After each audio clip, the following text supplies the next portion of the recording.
Good afternoon and welcome to Fankhauser Reserve here for NEAFL TV. It's round 5 in the game between the Southport Sharks and the Aspley Hornets. Mark Kennedy is my name, and joining me this afternoon for this very crucial clash, both sides 1 and 3, is Jess Webster, who is the NEAFL Media Manager.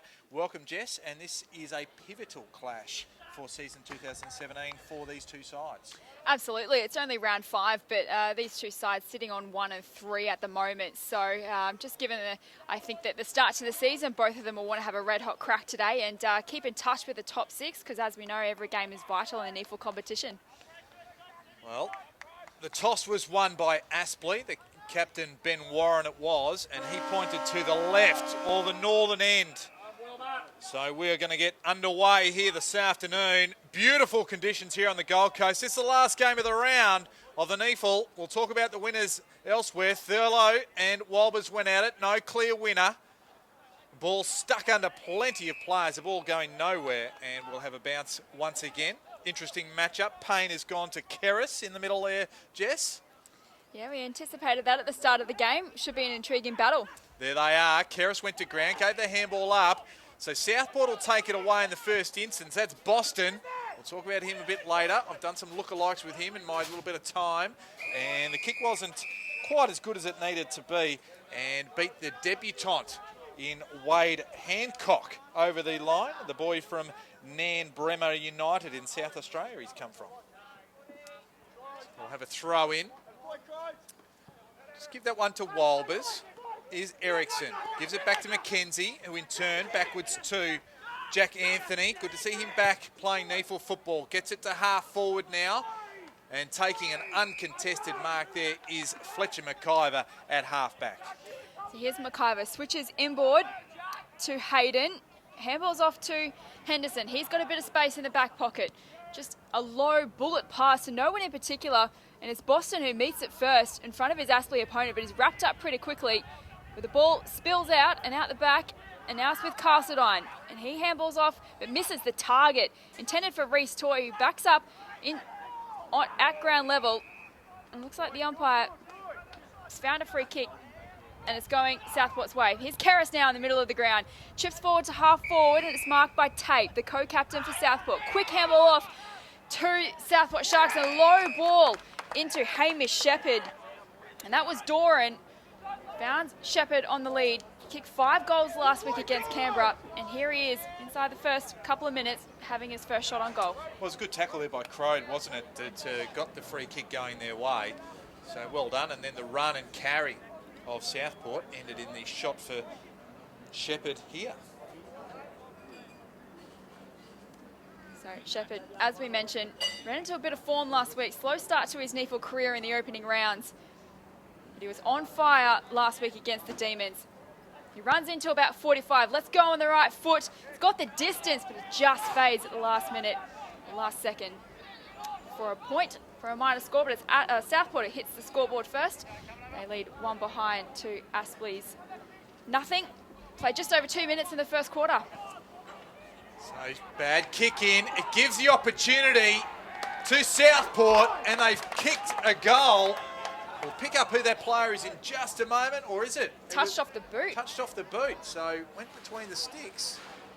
And it was Fowler that was the man with the shot. So I'll let off there as Aspley bring it back in. Come to half back. Gross from the back just tries to work it. There's the 100 gamer and Eddie Mellon. We'll speak about him. Into the path of McIver. He gives it up now back to Mellon. Almost a fresh area from him. That's Jack Anthony, almost taken high. Just trying to knock it on there was the Southport player to the benefit of his own. But right on the point of half forward on this clubhouse side of the ground, the umpire says, give it to me, and he'll throw it up once again. Thurlow and Walbers in the ruck. Going to be a great battle between those two today. No winner at ground level. It's Thurlow who backs up his own work. Not sure about the handball. Quick chip forward from Aspley in the direction of Mallon. He gets a rush kick forward, but only meets McKenzie on the wing position. He dishes off to a teammate. He's with Anthony now, who goes backwards, centre half back, and finds Boston. And it's a 50-metre penalty against Holman for creeping too far over the mark. And that'll bring Boston up to the half-forward line. Here's another chance for the Sharks to get an inside 50 entry. Just didn't look like he was travelling real well there, Holman, when he was running either, as Boston goes inside forward 50. McIver's there. Coming to meet it there was Holland. Now it's Warren. Gives the handball. It's not a great one. Now Mutu applies the pressure. Southport may get out of this. Here's Hayden, just feigns a handball, gets it off to Joey Day. Back in the side this afternoon, first game for 2017, and a good contested mark by Nellis. He's quickly off. He's got really nobody forward.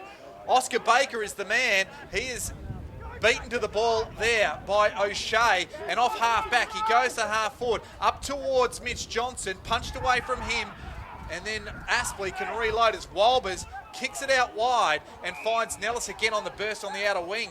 So Nellis doing some hard running early, chips inboard, and this is Barlow. His chip kick inside forward 50 is marked by Rudolph.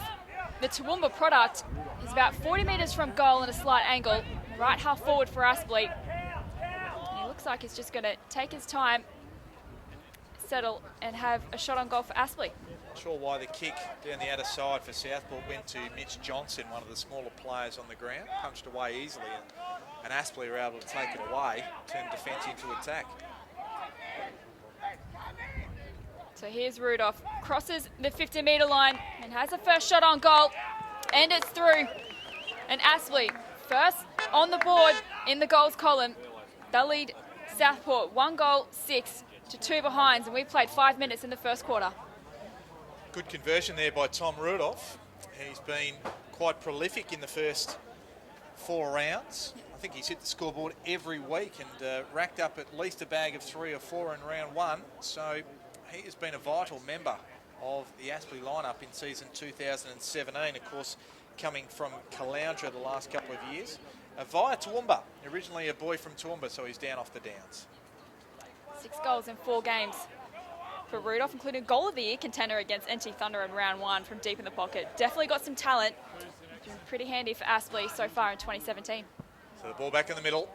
Turner and Walbers. Give that one to Walbers, and Walbers lays the follow-up tackle on tape, and we'll go again. Middle of the ground. In fact, it was Ericsson there.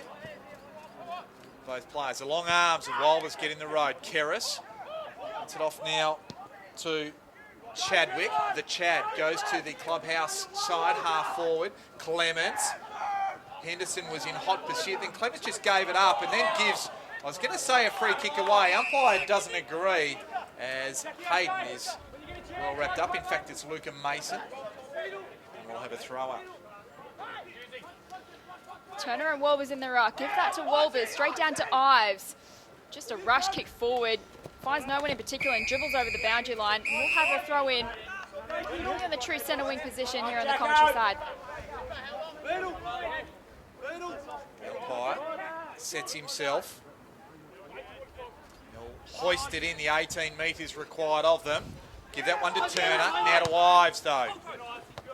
So punched away from Payne was Anthony, but gave the free kick away for a hold, says the umpire. So at half forward here, Matthew Payne, NEAFL MVP, or former NEAFL MVP I should say, goes off to Ben Warren. First year back at the Hornets for a long time, so just right on forward 50 he'll have to kick from as the umpire tries to straighten him up. Not sure where to go, so he's just going to pop it to a dangerous spot. Anthony's there, punched away from him. Now Keris, he can run onto it. Just almost got a push from Mellon, but gave the ball up instead to Ives. So scrambling play. Here's Payne, goes to the top of the square. Dangerous spot. Trying to work in there was Hayden. Jackson met with front on contact almost, I would have thought, and the trip goes the way of Southport, and it will be Turner that takes away. He goes to the outer side looking for Doran. And Doran there, good defensive work there in the contest by Joseph. Just manages to hold the ball up at right half forward for Aspley. Good work there in the marking contest, not to give away the free kick, and it'll be a ball up close to the boundary line at half forward for Aspley. Walbers again, or it's Jackson it was, who won the advantage in the ruck contest, but unable to get a clean breakaway was Aspley. We'll have another ball up just on the 50-metre line. Still at Aspley's half forward. Here's Jackson again, follows up his own work, can't get connection on the kick. Here's Ives now, but it looks like no, Jackson's going to win the free kick for a push in the back against Turner. Here's Jackson, the former NEAFL Rising Star nominee. Sends the ball inside 50 for Aspley. It's Warren there at the top of the goal square. Tries to take the mark, but it was spoiled, but he gathers up his own work, has a snap shot on the right foot. Ben Warren makes it 2 straight goals for Aspley. They lead the Sharks two straight kicks, 12 points to 2 points, and we played nearly 10 minutes in this first term. Great work there by Ben Warren at ground level. Well, what impressed me was his body work, particularly in that marking contest. Not only did he keep his feet, he put the ball down in front of him because he couldn't actually take it. And it was really that experience that was probably lacking from Jonathan Crowe to really make sure he'd get a good fist on it and punch it away from the waiting hands at the ground, and the second effort of Ben Warren there. So as I mentioned, plenty on the line here for both sides at Fankhauser Reserve. Sharks and Hornets coming into this game, win-loss record of 1-3 each. Imperative they get some more wins on the board. Turner, there's Hyde, there's Johnson. And now to Boston, goes to half forward. Shepherd comes through, but with the bigger fist there was Gross. Eriksson. Chain of handballs to Anthony. Now turning around, here is the young man in Chadwick. Goes inside forward 50. Johnson can't take it with him. There's Warren just doing the bit of work at the back there. Mason. Now to Warren again. Now to Joey Day. Just chips one. Jackson was the target. Pushed. No, says the umpire. Now Fowler can go back inside forward 50 and taking a nice mark was the former Gold Coast Sun and Seb Tate. He plays on quickly, chips it over to Fowler, and he'll have a shot from all of about 30 metres, 45-degree angle on the clubhouse side of the ground. Great work there by Tate. He was one of their best against Canberra last week. So having a good start to the season for the Sharks. He's co-captain, of course, and quite important in terms of Southport's structure. Matt Fowler, no surprise his nickname is Chook, starts it right, it's coming back. And it was a good conveyance of the football to register Southport's first. They move to 1-2-8.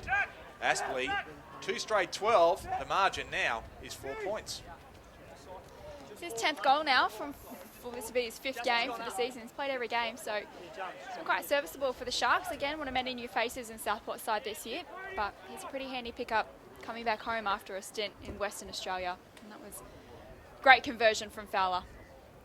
Just get the feeling that Aspley today may take their chances if they get a good stretch of inside 50s at different points in time, just the way that they've started the game. But that's where Southport are just going to have to be as efficient as they possibly can. So ball back in the middle. It's Thurlow against Walbers. Give that one to Thurlow, but Walbers, who wins the ball at ground level, Payne's in there. Handball off now to Mason. His kick out to the wing in the path of Mallon, the 100-gamer. Gets around his opponent and kicks up to half forward. And here's Holman. Oh, sorry, it's Hughes coming in for his first game of the year. Takes a good contested mark, but kicks it right into the man on the mark. And it's a turnover. Southport now through Kerris at halfback. Now here they rebound outside 50 and find Tate. And now McKenzie. And they're off at halfback. He doesn't have much to go to. He hesitates. Goes back now, and now they've switched it across to the outer side, the path of Doran, but ball doesn't hit the target. And it's out of bounds, and we'll have a throw in. Left half forward for Aspley. So Hancock that was with the errant kick, the debutant. And I think they did everything right, and they assessed the right options. They just didn't get the right outcome with the skill. Thurlow hits it on, finds that man Hancock, now off to Holland, goes backwards to McKenzie, going further back, gives it to the quarterback type in Andrew Boston, and he goes across in front of his own goal, finds Mutu, and has Crowley on the outer side. He'll approach defensive 50, looking for a target up the outer side, now forced to prop, goes to a one-on-one contest. It was Johnson there, did well at ground level to regain the football after competing for it. He goes just forward to 50. McIver couldn't take it. Swooping on it that time is Egan. Egan inside forward 50. Fowler just pushes Lawrence off the footy, but the ball just squeezes over the boundary line.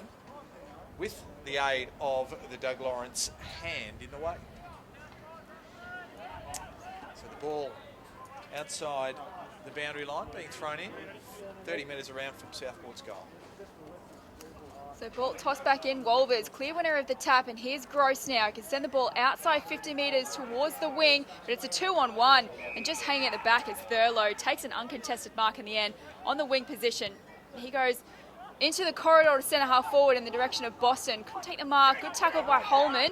Affects the turnover here, and now Aspley are away.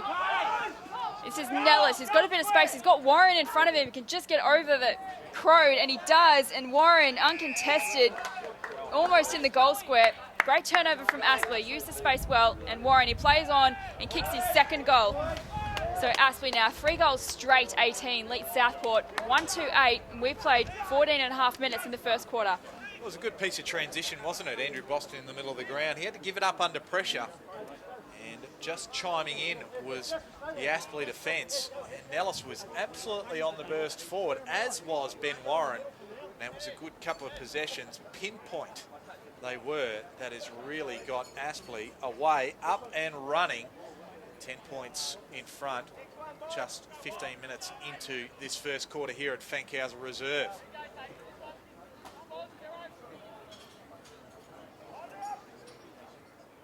So taking their chances inside 50s, 5-4 Southport's way.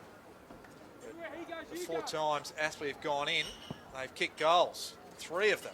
Thurlow goes high at the restart. Keris is there, and that's a throw. Just a shovel. Put the shovel into it, and Reece Toyle with a man that takes the free kick just forward to centre. Immediately goes inside forward 50. Leaping high O'Shea to affect the spoil. Did well. Tate gives it over the top. They're away here, and this is West. Goes to half forward. As Fowler feeds the ball inside to Johnson at half forward. Inside forward 50. The run of it was Shepherd. Couldn't quite take it. The ball fell in the hands of Gross, and he puts it out this clubhouse side. The kick wasn't great, and McKenzie swoops. He can put it back inside forward 50. It's a scrubby kick. The ball now with Holland. Puts it up. Shepherd and Gross. Shepherd just hits it to his advantage. Mason does well. Now here is Lawrence. Now off to Aspley, and they're away up the wing, although they're going to turn it over here. And this is Holland, has his kick smothered, and now West, he settles things down, goes across to Thurlow, who in turn gives it to Anthony, and they're away Southport. So Anthony in 2 minds, but he handballs off to Keris, who himself was under pressure. His handball to his teammate is quickly wrapped up there by Aspley, but he's given away the free kick is Joseph, and it's going to be Doran who wins the free kick. Quick handball off to Jack Anthony. He sends the ball long, inside forward 50. It's a 2-on-1 against Shepherd. It's Gross at the back. He handballs off to Mason. His handball to Lawrence now, but he's met heavily there by Johnson, and it forces a turnover, and it's a goal to Southport. I think it was Clements who pounced on the loose ball and just socketed it through. Yep. And that's an unfortunate turnover by Aspley, and it's cost them a goal to Southport. So Aspley 3 goals, 18, leading the Sharks 2-2-14, and we've played 17.5 minutes in the first term. Well, it was the vigour of the tackle, wasn't it, to pry the ball loose, and he was left with no option to try and release it. Otherwise, he was in a fair bit of strife, and Clements was Johnny on the spot to take advantage and kick the easiest of goals and narrow the margin back down to 4 points once again. 17 3/4 minutes gone of this first quarter. Beautiful blue skies here at Fankhauser Reserve on the Gold Coast. Southport's home ground. 4 points the margin as we're underway yet again. Thurlow and Walbers. Just to Walbers on that occasion. Ives is underneath it, ducks his head. Hayden's there. Manages to get a kick away to half forward. Which way will it bounce? Boston just hits it into the path of Holland. Now Holland gets it away, and Southport are away. They've got a little bit of time here. That was Chadwick off to Thurlow. Thurlow, Day, gets it away from Baxter, right on forward 50. Baxter follows it up again. Or in fact, it was Hancock. And Aspley bring it back out, but the kick just eludes the Southport player. Maybe they're looking for the former Aspley player in Jed Turner. And the ball out of bounds as boundary umpire Peter Bock will throw it back into play. So it's Turner and Jackson in the ruck. Jackson loses his footing. He's Mallon at ground level, just bats it forward. It's met there by McKenzie, who fends off 3 players. The ball's back to Turner, and then to Crow, to Anthony now. The wing position close to the boundary line, and the ball spills over. We're going to have another boundary throw in. Right on the centre wing position in front of us in the commentary box. So Aspley holding on to a 4-point lead. The ball is thrown back in. Turner and Jackson again. Here's Kerris coming through the pack. His ball along ground level. And this is Southport now, who can send it up towards half forward. Gross. Fantastic defensive spoil against Shepherd. Fists it over the line. We're going to have a boundary throw in close to Southport's half forward line. Just noticing Kerris and Payne go at it, and Payne is certainly keeping close tabs on him. Not sure that's the role Payne's really designed for in this game. He's very free-flowing. Tape just gets pushed off, and there's Payne. We're used to seeing him attacking Holman. Has it knocked out of his hands. Hayden comes through, tackled by Kerris, takes a swing at it and misses. And Kerris will win the free kick for holding the ball. Gives it quickly off to Mutu from half back. Takes a bounce, a little bit of space, not sure where to go, fends off Jackson, a little bit high almost. The kick wasn't a good one to Anthony. The ball ends up with Mutu again from Turner. Now to half forward, right on the 50. Clements at ground level, just mopped up on that occasion by Baxter. Goes long for goals. Shepherd's right there and holds on to it right on the goal line. So this will be a fait accompli for the Sharks, with Shepherd to go back and kick it from all of 5 metres. So all of a sudden, you would think, barring a calamity, hit the lead, and he makes no mistake as Southport move to 3-2-20. Aspley, 3 goals straight, 18, and we have played 21 minutes of this first quarter here at Fankhauser Reserve. I thought the Sharks were lucky not to give away a free kick for a high fend-off. Well, Jackson caught one in the schnoz, but regardless, it's a great contested mark there by Shepherd. And that'll do his confidence a world of good. Just get some early goals on the board. Southport get their noses in front here. Entering time 1 of the first quarter. It's been a good contest so far. They've dominated possession, Southport, 79-54. And clearance is going Aspley's way, though, 9-7.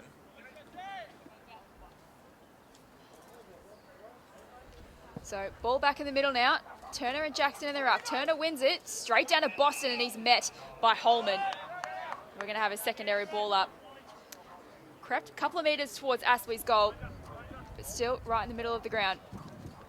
Boston now has another second crack at it, but Barlow finds the ball at ground level. He's wrapped up again as well. We'll do it all again. Another boundary throw up, or a ball up, sorry. Jackson now just bats it forward. Ives almost got onto it, but couldn't quite catch it. And here's Holman now, trying to make something happen for Aspley. Here's Barlow. Handballs off to Mallon. He can't gather it. Just bats it forward again. Aspley now half forward. Here's Craven. Handballs off to Barlow. He centres it into the corridor. Warren can't get to the contest in time. Falls to ground level. And this is West. And Southport can rebound now out to half-back. So Clements and also Henderson. Henderson dragged him down, and he stopped the run of play. It might have been a professional free kick as much as anything else. And Holland gets up a little bit ginger, but he comes up importantly with the footy. So half-back, out of side. He goes down the line, finds Baxter on the lead, who in turn does likewise. Fowler was the man, goes over the top of his head. Now he'll get it back off the handball and goes inside forward 50. Shepherd and Gross. That's going to be a great contest. Now Johnson underneath gets a handball away, but it only finds Castledine. Aspley can come away. Jackson out to Joey Day and out to the outer wing, looking for Hayden, who's forced to spoil and goes into the path of another player. And just taking over the line there was Daniel Joseph, and deliberate, says the umpire. So Southport will win the free kick, and they go quickly inboard to Kerris.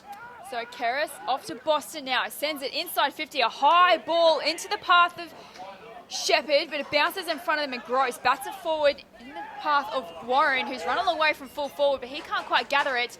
The ball eventually spills across the boundary line, pretty much where the boundary line meets the forward 50 arc for Southport. We'll have a boundary throw in. Enthralling contest, really developing. No doubt about that, so stay tuned with us. So, Boston from the restart has his kick smothered. Eriksson, looked like the second tackler took him a little bit high. By missed it. Working in the phone box there was James Ives. Got a handball away with no great effect, and the ball spills over the boundary line. You picked up something about Rob Clements coming off there, I believe, Jess? yeah, just limping off the ground on his right leg. So just getting checked out by the physios now, as we can see on the boundary line. Keep an eye out for you. Turner gets it down. Here's Keris again. Good feedback to Mutu. Now back to McKenzie. He can't handle it. Now coming through is Anthony Warren. Tried to line him up and stuck under the ball. It's hard to tell the difference between the football and the shining bonce that is Jack Anthony's head. He'll have a throw up out of a clubhouse wing. So Jackson wins the tap against Turner. In there is Mutu, and he wins a free kick for in the back. Advantage is paid. Anthony, chip kick forward to Turner. He can wheel around and put it on his left boot. Inside 50 in the direction of Shepherd against Gross, and a great contested mark by Hamish Shepherd against Gross. What a battle that is turning out to be in the first quarter. And he's going to have another shot on goal. He's about 25 metres out, no real angle to speak of, and this to extend the Sharks' lead. I think one of the important things there was Jed Turner, who got the kick from Anthony, played on quickly and allowed it to be a one-on-one contest, so Gross and Shepherd. And that's going to be a pivotal thing, to move the ball quickly, because if they can get Walbers back to help Gross, well, it's going to make Shepherd's job so much harder. Shepherd now for goal number 2. Walks into about 30 metres, makes no mistake, umpire does not move, and the Sharks now extend their lead 4-2-26 to Aspley, 3 goals straight, 18, and we've played 25 and a half minutes in the first term. Well, we thought Aspley were taking their opportunities well, and they have. They've had 6 inside 50s for 3 goals, but Southport likewise. They've had 6 scores for 10 entries so far in the game, but they've just maintained possession well. Mark 16-9 going Southport's way, possessions 94-63, so they've had the lion's share of footy. Jordan Kerriff's already 9 disposals in this first quarter, 4 clearances, and McKenzie off half-back, he's at 8. Jack Anthony also from defence 7, while for Aspley, 6 apiece to Ives and also Ben Warren, and Ives has got 3 clearances to go with it. Come on, umpire. So no recall call by the umpire there. It's Thurlow who wins the tap.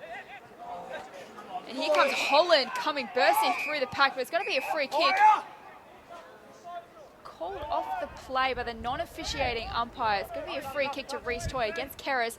He'll take the ball in the half-back position for Aspley.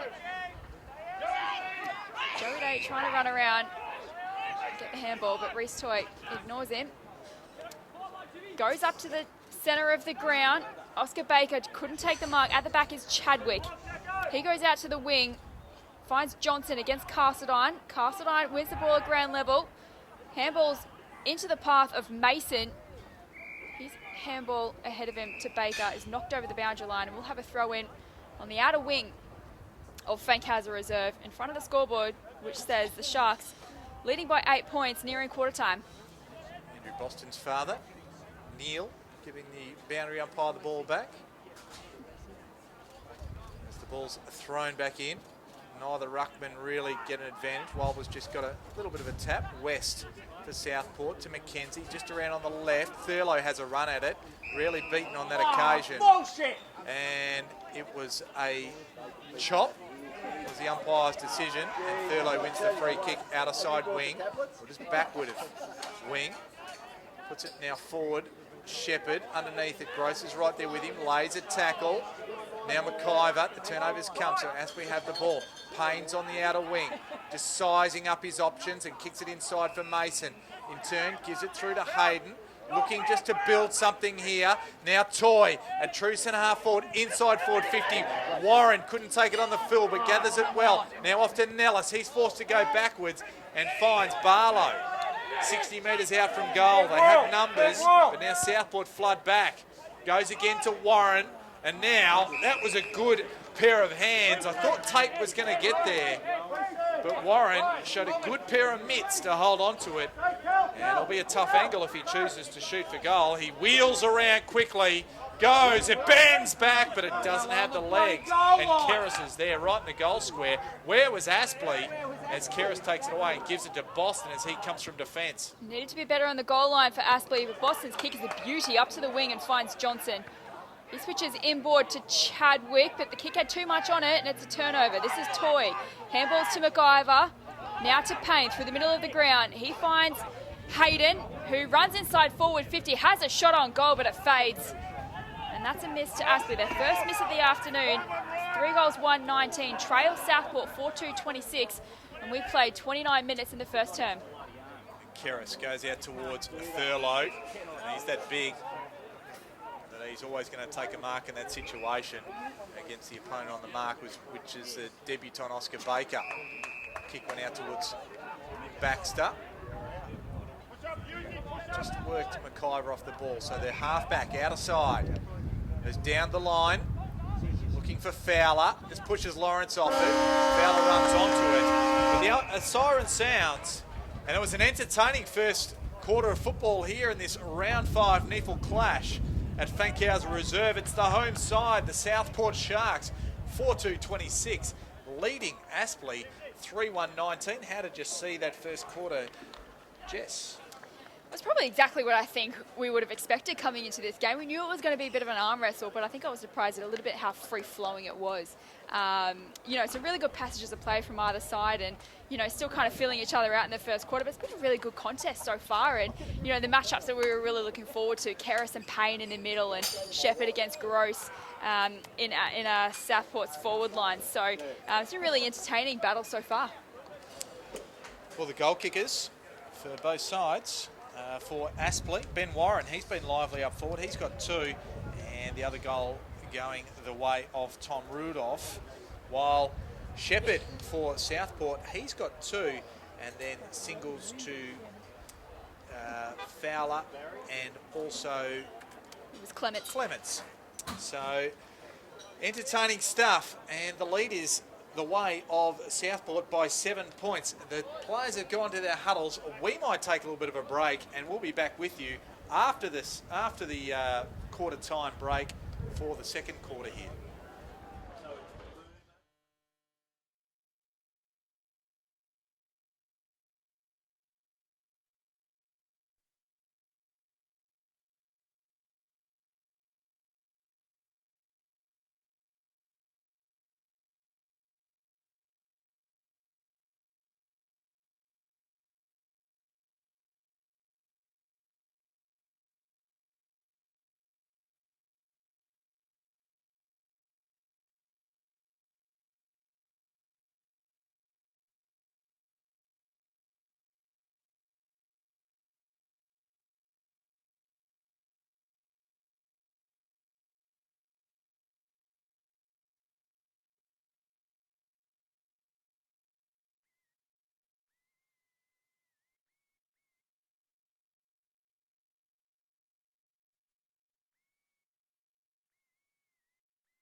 And welcome back to Fankhauser Reserve for this round 5 clash between Southport and Aspley, which sees at quarter time Southport Sharks leading the Hornets by 7 points in an entertaining first quarter.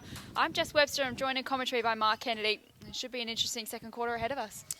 Yeah, it certainly should be. Aspley got out of the blocks very well, but Southport certainly countered. And through the big arms of Shepherd, they got the ball in, and it was a good matchup between he and Gross. And it will continue to be an enormous battle, and particularly back through the centre of the ground as well, with Kerris and Payne going head-to-head. So umpire slams it into the turf to start the second quarter. It favours Aspley, and the umpire says favours them a little too much. And it's going to have a recall of the centre bounce. Going to reset and do it all again. Umpire elects to throw it up this time. It's Thurlow who wins the tap. Coming through is Kerris. No surprises about that, but couldn't quite gather it. Little chip kick forward into the path of Payne. He tries to gather it as well, but he's met by 2 Southport Sharks. And now Aspley, they still win it though. This is Hughes. Little chip kick forward in the path of debutant Baker. He can't quite take the mark. And then, oh yeah, he did give away a free kick for a push in the back. It's going Southport's way. And now they're away through Kerris. He goes backwards to the square, finds Croat. His chip kick into the pocket finds Boston. Boston now rebounds from defensive 50. And this is Mackenzie. Right half back for Southport. Looks ahead now and just tries to pop it up to the wing into the path of Thurlow. And that's another great contested mark by Thurlow over Walbers. He goes inboard. Kick doesn't quite hit its target. It's got to be a turnover. This is Day. Handballs to Payne, to Barlow, to Ives through the centre of the ground at Fankhauser Reserve. Little chip towards half forward again. Falls at the feet of Nellis, but he's good enough to gather it. And this is Toy now. Evades his opponent. Little bullet pass inside forward 50 to Baker. Again, he can't quite gather it, but it falls to Ives. His kick, not a good one, to the top of the square. Warren is there, and so is Mallon. Great defensive work by Southport. And they can rebound. That's Holland who takes a contested mark at half back. And Southport now can rebound. So Holland, the kick isn't a good one. McIver was there, and he had to put the arms right up, but he managed to clutch it, give it to Payne quickly.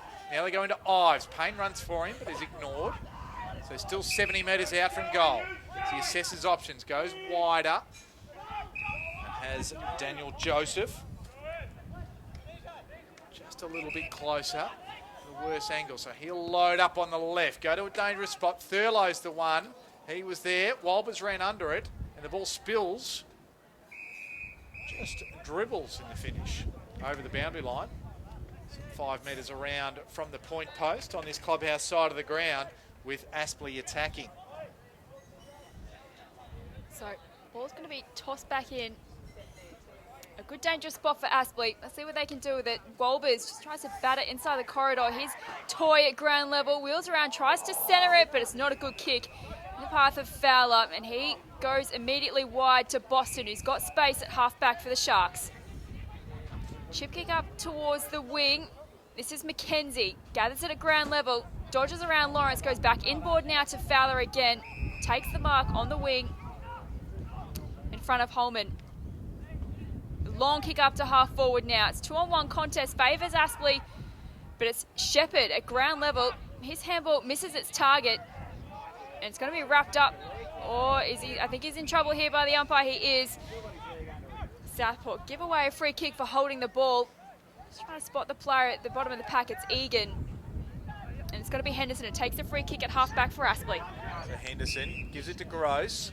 Just chips with his left, gives it to Joseph. Joseph is away, just backward to centre. Goes, it's a nice bullet pass, finds Nellis on the lead. Still 60 metres out from goal. He's looking for Mellon in the pocket. Just hits the ground before it gets to him. He gathers, gives it to Toy. Just working in close quarters. Now just chips it around the corner. Thurlow's there, but beating him is Barlow to the ball. Now the ball ends up back with Warren, who goes across the face, and it eludes everybody and just rolls harmlessly out of bounds, or harmlessly for Southport, that is, out of bounds. On the outer side, 5 metres around from the point post with Aspley attacking. So 4 minutes gone in the second quarter. Southport lead by 7. The ball is tossed back in. No real winners from the ruck contest. We're going to have a ball up now. About 25, 30 metres from Aspley's goal. So give that one to Thurlow. Payne off the deck into the path of Nellis. Quick handball off to Mallon, and he throws it on the right boot. Great team goal. Fantastic work by Nellis. Now Aspley back within a point at Southport. 4-2-26. Leads Aspley 4-1-19. We played 4.5 minutes in the second term. Great reflexes by Nellis. Yeah, it was, and gave it off, and you've got to be in the right spot at the right time, and that's what Eddie Mellon was as well. So he was there to crumb, and as the ball came in quickly, he was there to receive and kick the easiest of goals in the finish. 100 gamer too. I love that one. Getting an early goal in his 100th game. Former Southport player as well, playing against his old club. So the margin, the solitary point in favour of Southport. Ball back in the middle. And Turner will go up against Jackson. So the two secondary ruckmen, if you like, going at it. Jackson, it favoured him. Turner just hit it forward. Just wrapped up there was Clements, and he didn't have a chance as the umpire. Good tackle there by Joseph. And we'll have a ball up there. In fact, it was Doran underneath the football. Turner did well, down to Keris.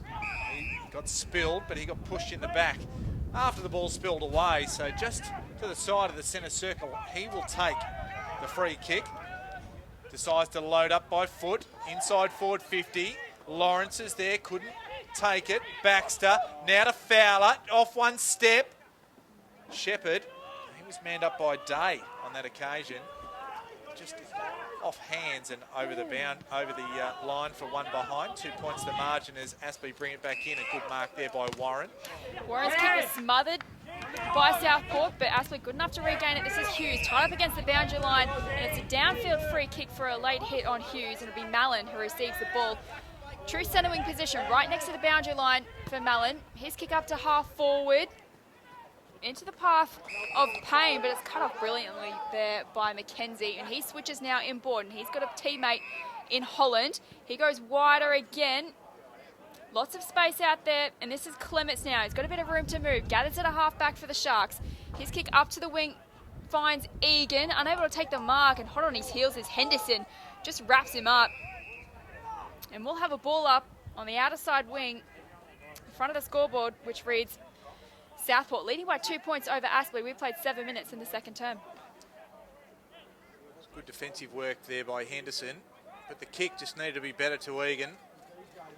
That was Jackson for Aspley, but it ended up with Tape, who in turn ends up now with Crode, who got it from Doran, goes up towards Johnson, marks it at half forward.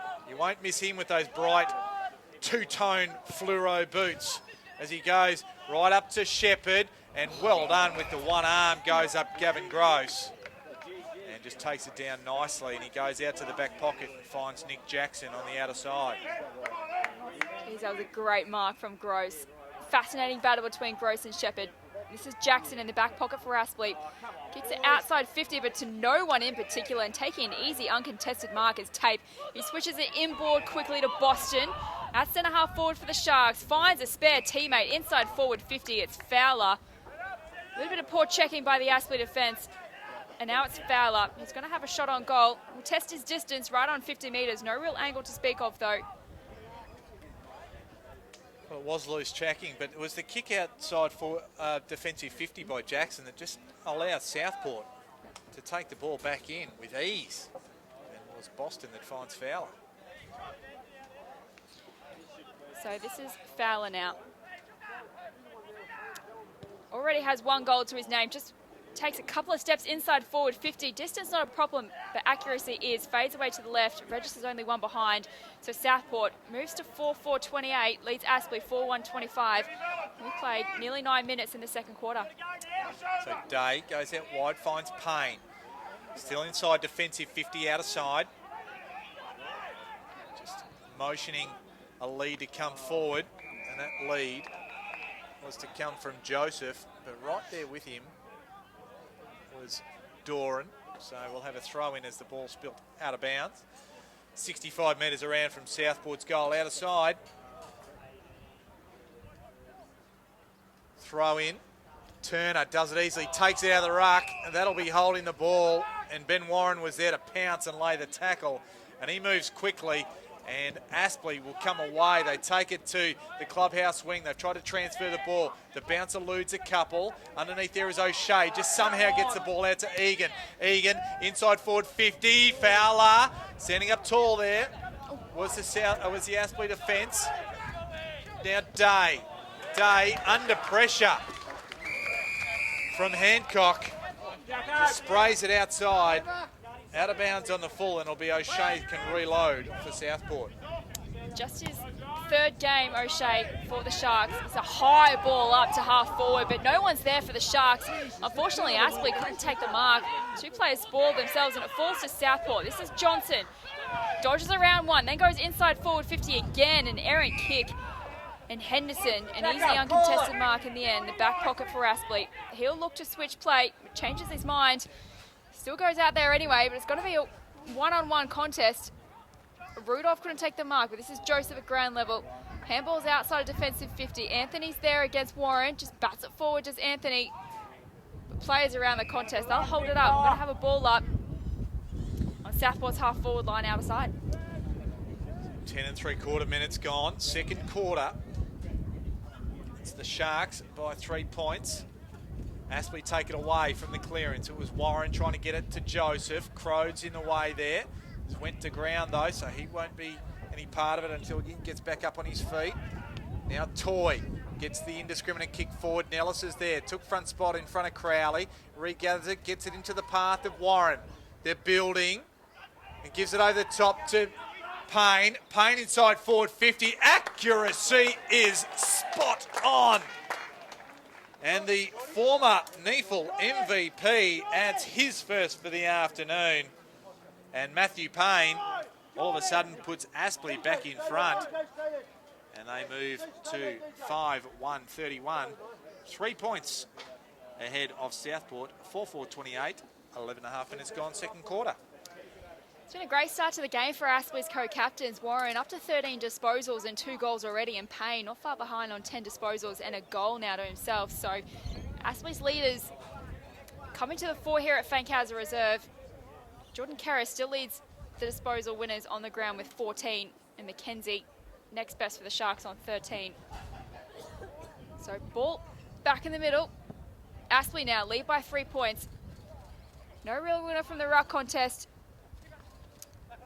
And Baker in there, the debutant, trying to gather it but can't. Lots of numbers around the contest. It looks like we're going to have another ball up. And we've moved almost to the edge of the centre square on the commentary side wing. So Wolbers wins the tap, but to no one in particular. And now there's a free kick off the ball, but the non-officiating umpire is going to the way of Holman. Against Kerris, Holman, chip kick inside to the centre circle. This is Toy. Long kick inside forward 50. Into the path of Nellis. Can't take the mark. Anthony at the back. Handball to Boston. Now out to the commentary side wing to Johnson, but cut off there by Castledine. Good spoil. And the ball trickles over the boundary line, and we'll have a boundary throw in on the wing position. Good defensive work. It's a good matchup there. Callum Castledine, Grogan medalist, playing with the Western Magpies, and Mitch Johnson, certainly a lively character since he's arrived at the club. Thurlow, Boston, under pressure from Ives, but gets the kick away. It'll run back over the boundary line while we have a moment. Did a bit of a look-alike. Andrew Boston, I've talked about him looking like the Mexican wrestler. I've worked out who it is. It's Alberto Del Rio, the former WWE champion. I've decided his father, Neil Boston, looks like El Guapo instead. So the ball back into play. No real clear winner from the ruck. And Ives, he's tackled by Kerris, and the ball isn't going far, and it'll be thrown up once again. So those playing at home, just Google Alberto Del Rio. Do the look-alike side by side. This is Wolbers. Unable to take it there was Boston. Holman lays a tackle on tape and will go again. So the margin in favour of Aspley. 3 points. We've played 14 minutes of this second quarter. Half-forward flank, clubhouse side of the ground. Walbers and Thurlow in the ruckers. Walbers who wins it, but only as far as Holland. Handballs to Anthony. To Tape, close to the boundary line, back to Anthony, back to Holland. Chain of handballs, ends up with Anthony again. He finally goes inside forward 50. Fowler at the back. Falls into the path of Johnson. He just scrubs it forward into the path of Shepherd. Another great battle there between Gross. He wins out at ground level. This is Payne in the back pocket. He now switches play. It's a dangerous kick. Tries to find Craven. Sharks can't take the mark. Lucky let off there by Aspley. Craven now to Baker, and he runs. Got a bit of pace, the young debutant. Takes a couple of bounces. Takes a third bounce to the wing now. Trying to find an option. He just bangs it inside forward 50. This is Nellis. Almost takes a great contested mark, but drops it at the last minute, and the Sharks can reload off halfback. Well, they get it out of defence. It was Crowley that got it out of there, but Aspley, they're going to reload. The ball off now with Rudolph. Goes on the left. Nellis is there, and the ball gets to Nellis before the defenders in Crowley and Jack Anthony get to him. So the mark was taken at 20 metres out from goal. 45-degree angle on the outer side. For a sharpshooter like James Nellis, this shouldn't be a problem, but he hasn't been in the greatest of goal-kicking form this year. Comes in from 25 and squeezes it home. So James Nellis kicks the third goal in this second quarter for Aspley, and they're 6 for the game, and they move to 6-1, 37. Southport 4-4, 28. The margin out to 9 points, Jess. And Nellis, that was his 8th goal. He's 8 goals, 12 so far in this 27 season, but definitely a focal point for Aspley in attack. That's a great goal by the Hornets to edge them a little further in front. It's been a great contest so far. Couple of lead changes, two sides battling each other here at Fankhauser Reserve. 1 and 3 coming into the match. 7th plays 9th. And this win is vital for both sides to keep themselves in touch with the top 6.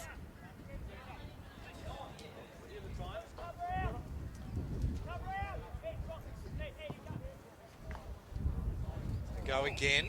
Thurlow, he'll win the free kick. It's advantage, and Keris into the path there of Holland. Just does a 360 around Craven and shoots it close to the goal line. And it was Baxter there with Gross. Right just to the line. Rolls over from behind. So the margin now 8 as Gross brings it back in. Keep it going, A wobbly keep it going, conveyance Eddie. that gets it off to Barlow Get effectively the kick in out the the finish. back. Will. Goes down to the wing. Walbers can't take the mark, but is awarded the free kick for a chop of the arms. So right in front of us in the clubhouse wing, it's Walbers with the football. Walbers just boots it towards half forwards. A pack of players there. Anthony comes in from the side, can't take the mark. Ball up for grabs at ground level. But we're going to have a ball up now. Around half forward for Aspley Hornets. 17 minutes played. Aspley up by 8 points in the second quarter.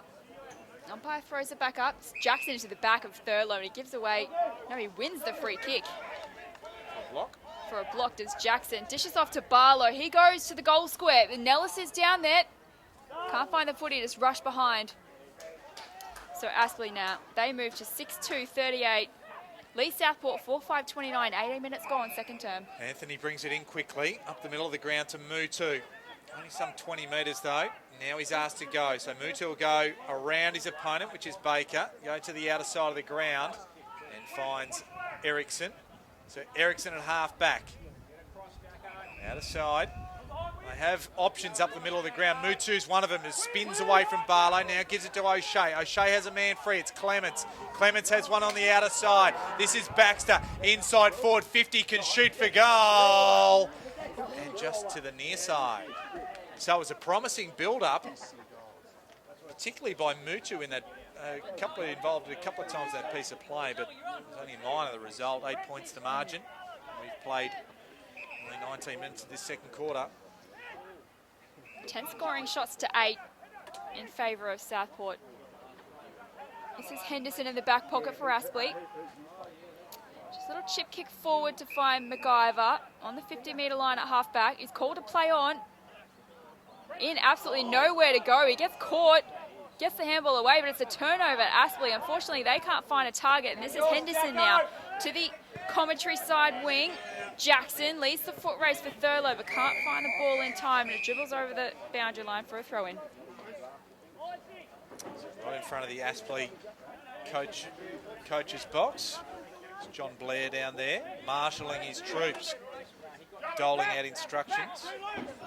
The ball's thrown back into play, half forward for Southport. Toy tried to come away with it, couldn't take it cleanly. Bursting through is Holland, tried to give it a tape, but the handball was awry, finds Ives, who in turn found Jackson. Now the ball goes back, Hayden, Castledine eludes Johnson, does it well, and then the kick was a shocker. Went out of bounds on the floor right in front of us here. It'll be Dylan Mutu with the footy, assessing his options. Looking inboard to start with. So Mutu from the wing, kicks up to half forward. It's a high ball, but again, no one there for Southport. Hancock tries to make a late contest, but it was Mason who takes the mark, and he goes inboard to Hughes in the centre of the ground. Chip kick forward up to half forward. But no one really there, but Barlow runs into it, tries to run through O'Shea, gets the handball off to Baker. He's unsure where to go, tries to get around his opponent inside 50 to Nellis. Can't take the mark, spoiled by Southport. Baker again backs up, handballs to Barlow again. Aaron kick inside forward 50, tried to find Payne, but cutting it off there was Crode. He takes the mark about 40 metres from the defensive goal. Goes out to the pocket to Tate. That's a contested mark there by Tate. Right on the boundary line. Little chip forward to Erickson. They're at half-back now, the Sharks. Erickson kicks right into the man of the mark, which is Warren. He wasn't expecting it to come straight to him, was Warren. And just a deflection across the boundary line. We're going to have a throw-in. Aspley's half-forward line. Piece of poor work there by Erickson. The ball should have been further down the ground. So the ball thrown in over the back of Walbers and Turner. McKenzie just bats it forward going his way. Trying to get the run there on that occasion was Chadwick. But the ball ends up with Payne. It goes back the other way. And just as the ball went inside forward 50, it was Egan who threw out the mitts and got it. And repelled the challenge. So the ball now ends up with Boston. Got it from Doran. And towards O'Shea on the outer side, half back. Chips a nice neat kick in to Tate. Now he gets it back. There's O'Shea, but the kick was a horrible one. And McIver comes through the middle of the ground and gives the handball off. They're just messing around with it here. Joseph to McIver, now back to Joseph. They're just lining up across half forward. Now to Payne. Payne, what's he going to do? Gives it off further afield to Hughes. Now back to Payne. They're going nowhere in a hurry with lots of possession. Barlow, he decides to be a little bit more direct. Can't find a target there. Mutu shuffles his man off the ball. Nellis, he sweeps on it, goes high. Crode's there, Warren's there. Egan can't affect the spoil, and Baker in his debut game turns around the corner and says, enough of this garbage. I'm going to kick a goal and take charge. So the debutant does exactly that and takes charge, kicks a goal. So well done to the young man in Oscar Baker. Moves the score on to 7-2-44 Aspley. Southport 4-6-30. 23 minutes gone in the second quarter. And a bit of something comes from a lot of rubbish. Yeah, it definitely was a pretty piece of play, but Baker, the 18-year-old, played all of his football at Grange going back to under 12s level. And this is his first season with Aspley, first game at NEAFL level. That's a classy finish there. He showed a bit so far in the first half, Baker. Got a lot of run and dash about him. I think he's going to develop quite nicely at the Hornets. So with the red hair, the fluoro yellow boots, and the run and dash, as you said, he's going to be noticed. So ball back in the middle. Walbers against Turner. Lots of numbers around the contest. It's fed out to Hayden, and he takes a few steps towards 50 metres, goes for goal. Almost bounces through. Unfortunately misses to the right-hand side. And it's Aspley 7-2-45. Leads Southport 4-6-30. 23 minutes played in the second term. Anthony brings the ball back in, finds Erickson. One up the corridor. Still only 30 metres out from his goal. Goes towards Tate. He's worked off the ball, and Barlow has it in his hands and happy to back over the boundary line. Outside defensive 50 on the outer side, some 70 metres around from the Aspley goal.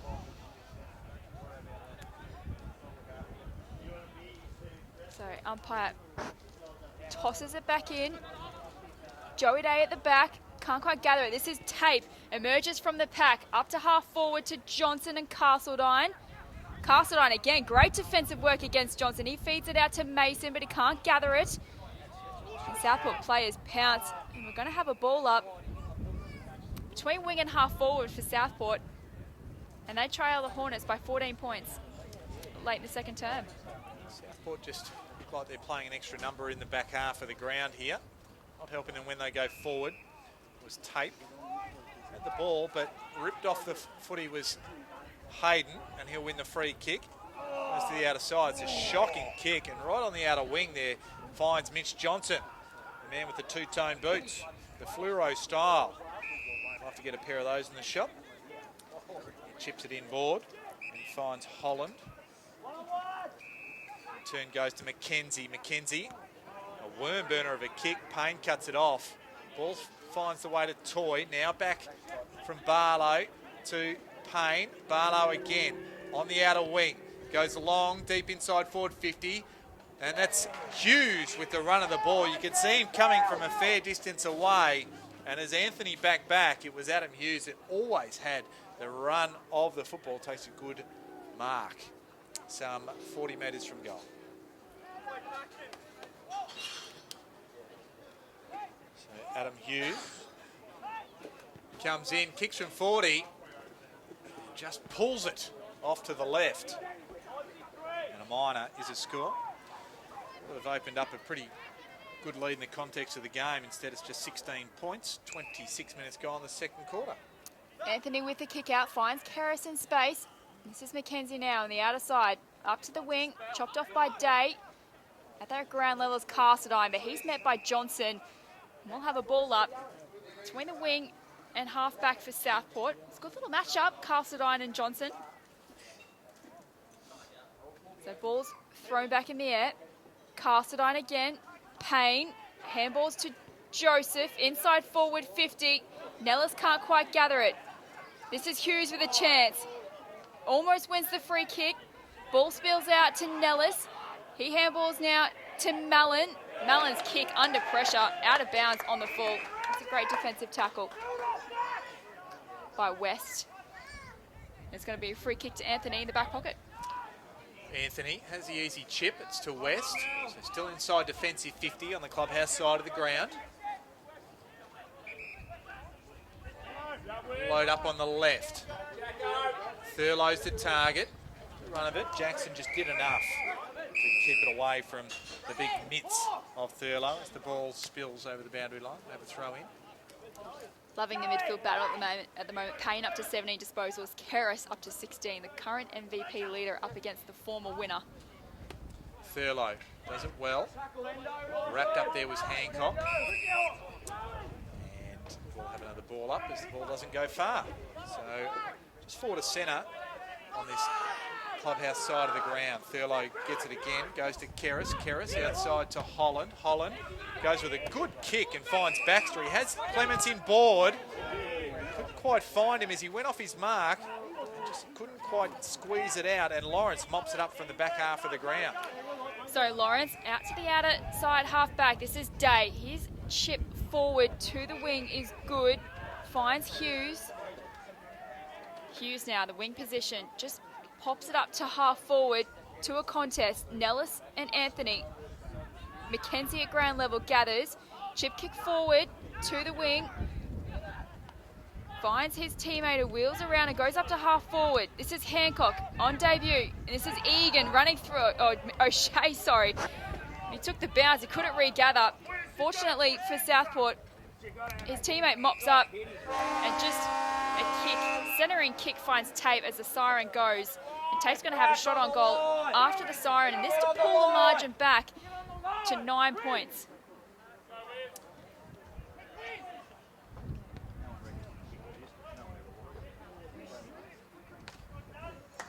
loaded up their tape.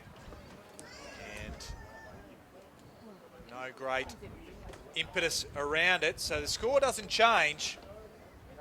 And it is Aspley who will take a 16-point lead into half-time, 7-4-46. Aspley, 4-6-30. Southport went goalless in that second quarter, while Aspley kicked 4 goals, 3. It was all Aspley's second quarter to really try and take control of this game, Jess, and you just wonder if Southport lost their way going up forward or through that half-forward line in that second quarter. Yeah, they definitely weren't as efficient going into their forward 50 as the first quarter, but in saying that, even though they didn't score a goal in that quarter, you still feel like the game's right in the balance at half-time. It's just kind of, I think, the nature of the contest. So really good from Aspley to respond to take the lead by 16 points into half-time, but Southport by no means are out of this game. As we keep mentioning, there's a lot on the line for both sides in round 5 of the NEAFL competition. So plenty to look forward to in the second half. So goal kickers for Aspley, a couple to Ben Warren, both in the first quarter, and then singles to Mallon, Payne, Rudolph, James Nellis, and the debutant Oscar Baker. Took no prisoners, got the job done. And for Southport, it's 2 to Shepherd and singles to Clements and Fowler. So half-time it is here at Fankhauser Reserve. 16 points the margin in favour of Aspley over the home side, Southport. Players are going to their change rooms to take a break. We're going to do that likewise, and we'll be back with you for the second half in the not-too-distant future.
And welcome back to Fankhauser Reserve. It is half-time here in this round 5 clash. It is Aspley 7-4-46, Southport 4-6-30, a 16-point lead. Jess Webster, it's been an entertaining first half of football, but Aspley took control in the second quarter. They really did. 4 goals, 3-4 behinds from Southport. They wasted a couple of opportunities in that second quarter. They now trail, as you said, by 16 points. But got a feeling that Southport aren't going to go away anytime soon. It's going to be a thrilling second half here on NEAFL TV as the umpire holds the ball aloft and gets us underway. So Keris and Payne just go and give each other a bit of a hello, just to welcome each other to the second half as Thurlow goes high to get us underway. Tate now to Keris. Keris, the kick didn't quite go the required distance, so play on. Ericsson gave it back to Tate, now out to Fowler at half forward outer side. Turns around, wheels. Goes to about 40 metres out from goal. Over the top of Ericsson's head. Clements is there. He's in close proximity with Henderson. Also Ives. The ball's wrapped up. That keeps playing on.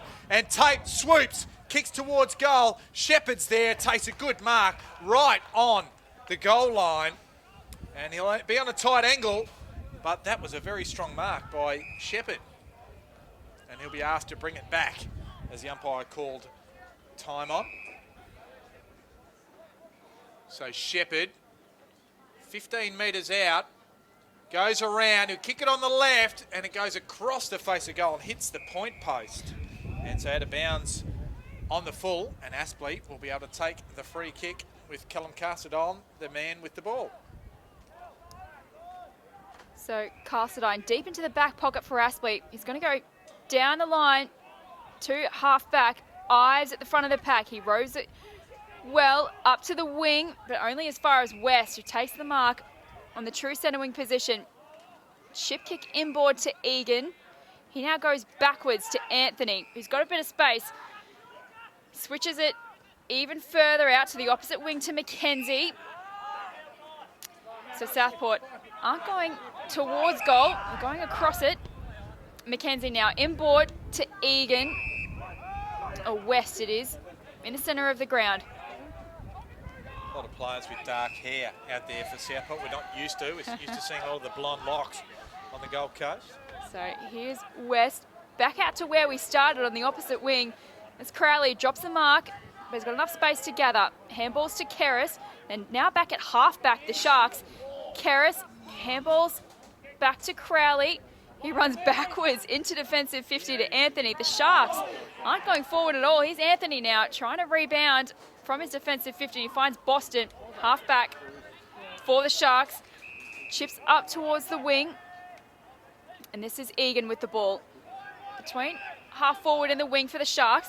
Not going anywhere in a hurry. So Egan goes to a one-on-one contest with Thurlow and Wolbers. Wolbers spoils and brings it down in front of Lawrence. Handball's inboard to Ives.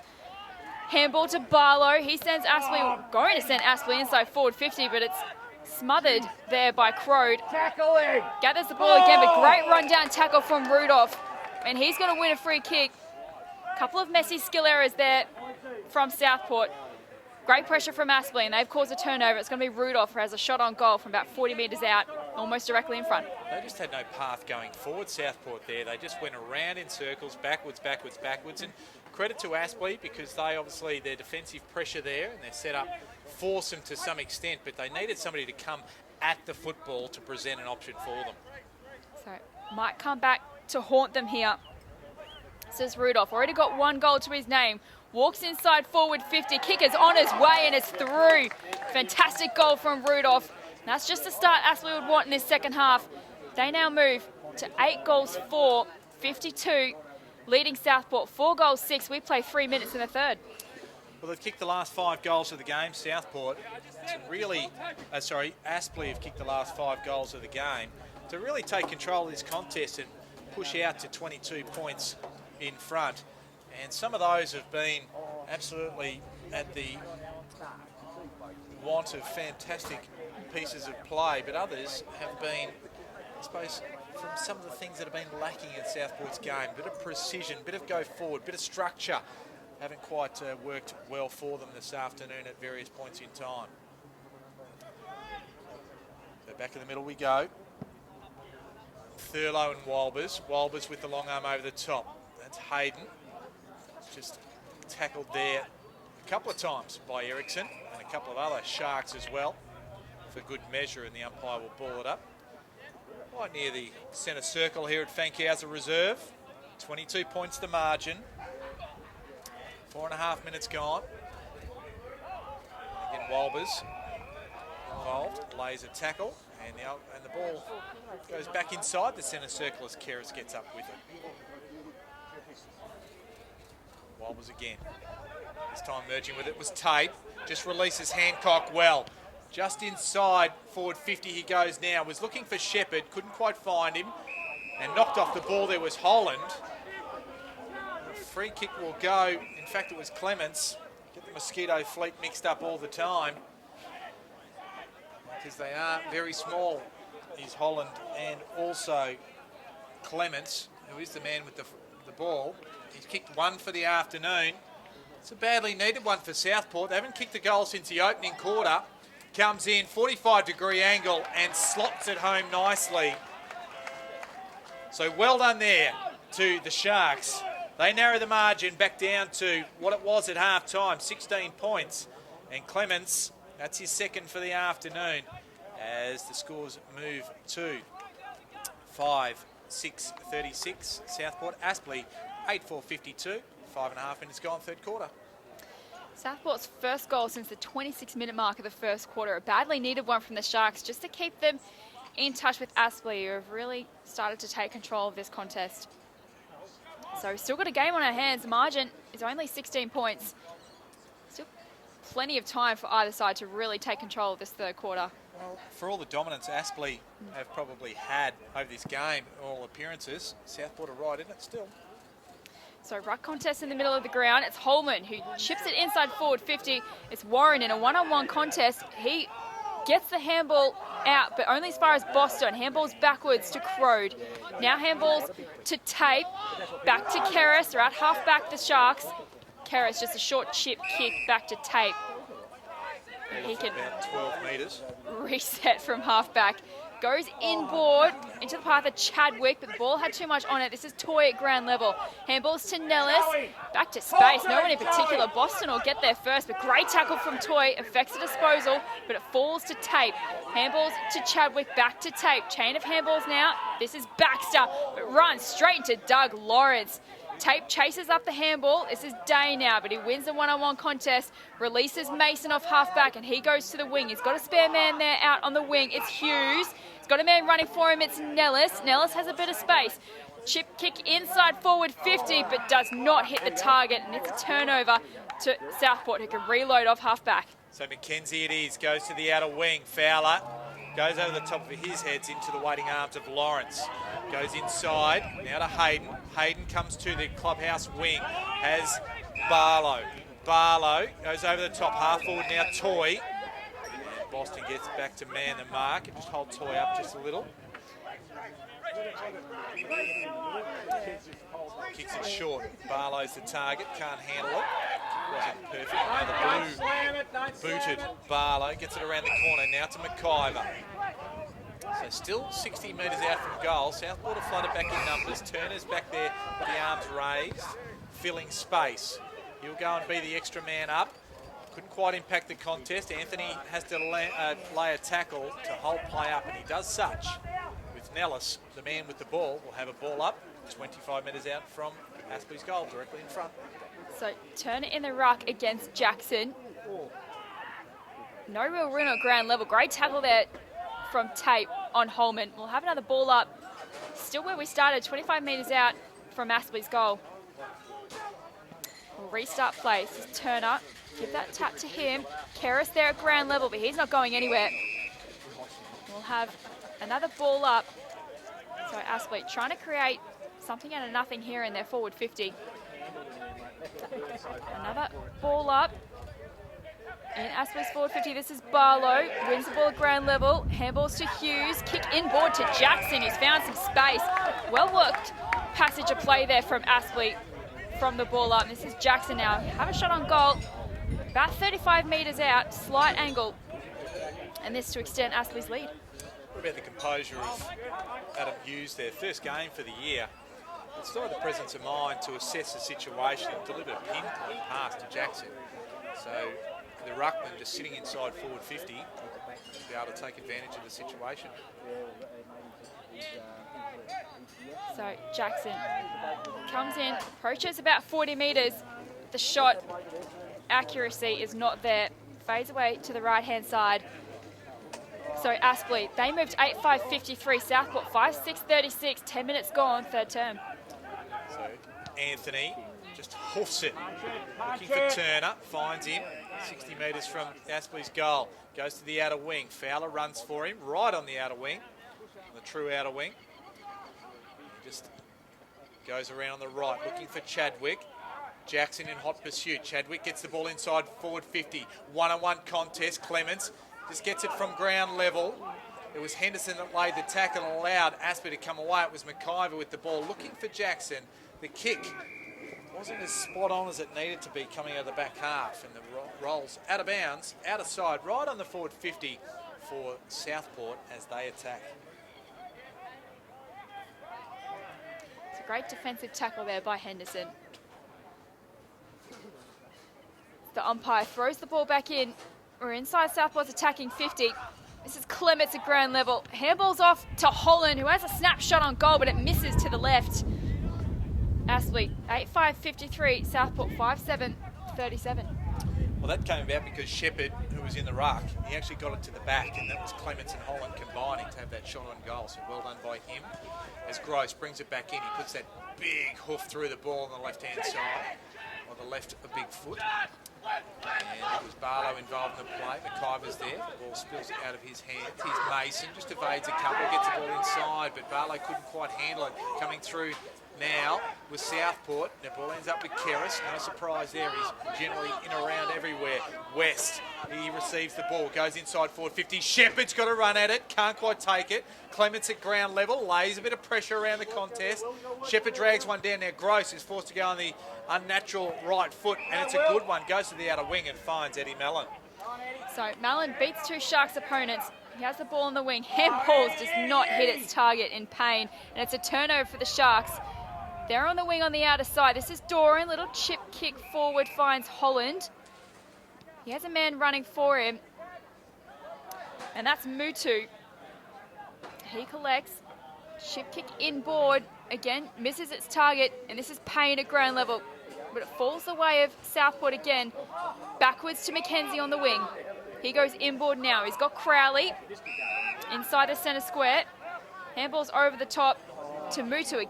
To McKenzie, again. And a great run-down tackle there from Mellon. Free kick not paid. It's a scrimmage at ground level. Turner's in there. McKenzie is out by the looks of it. He's in trouble. Payne wins the ball. Handball over the top into Barlow. He's trying to gather it on the wing for Aspley. Wheels around, gets onto his right boot, spears it towards Nellis. That's a great mark in front of Anthony. He's quick to play on. His kick inside forward 50 is good. And it finds Hughes, and his chip forward. He's got a man, Warren, leading out from the goal square. Great spoil from Egan.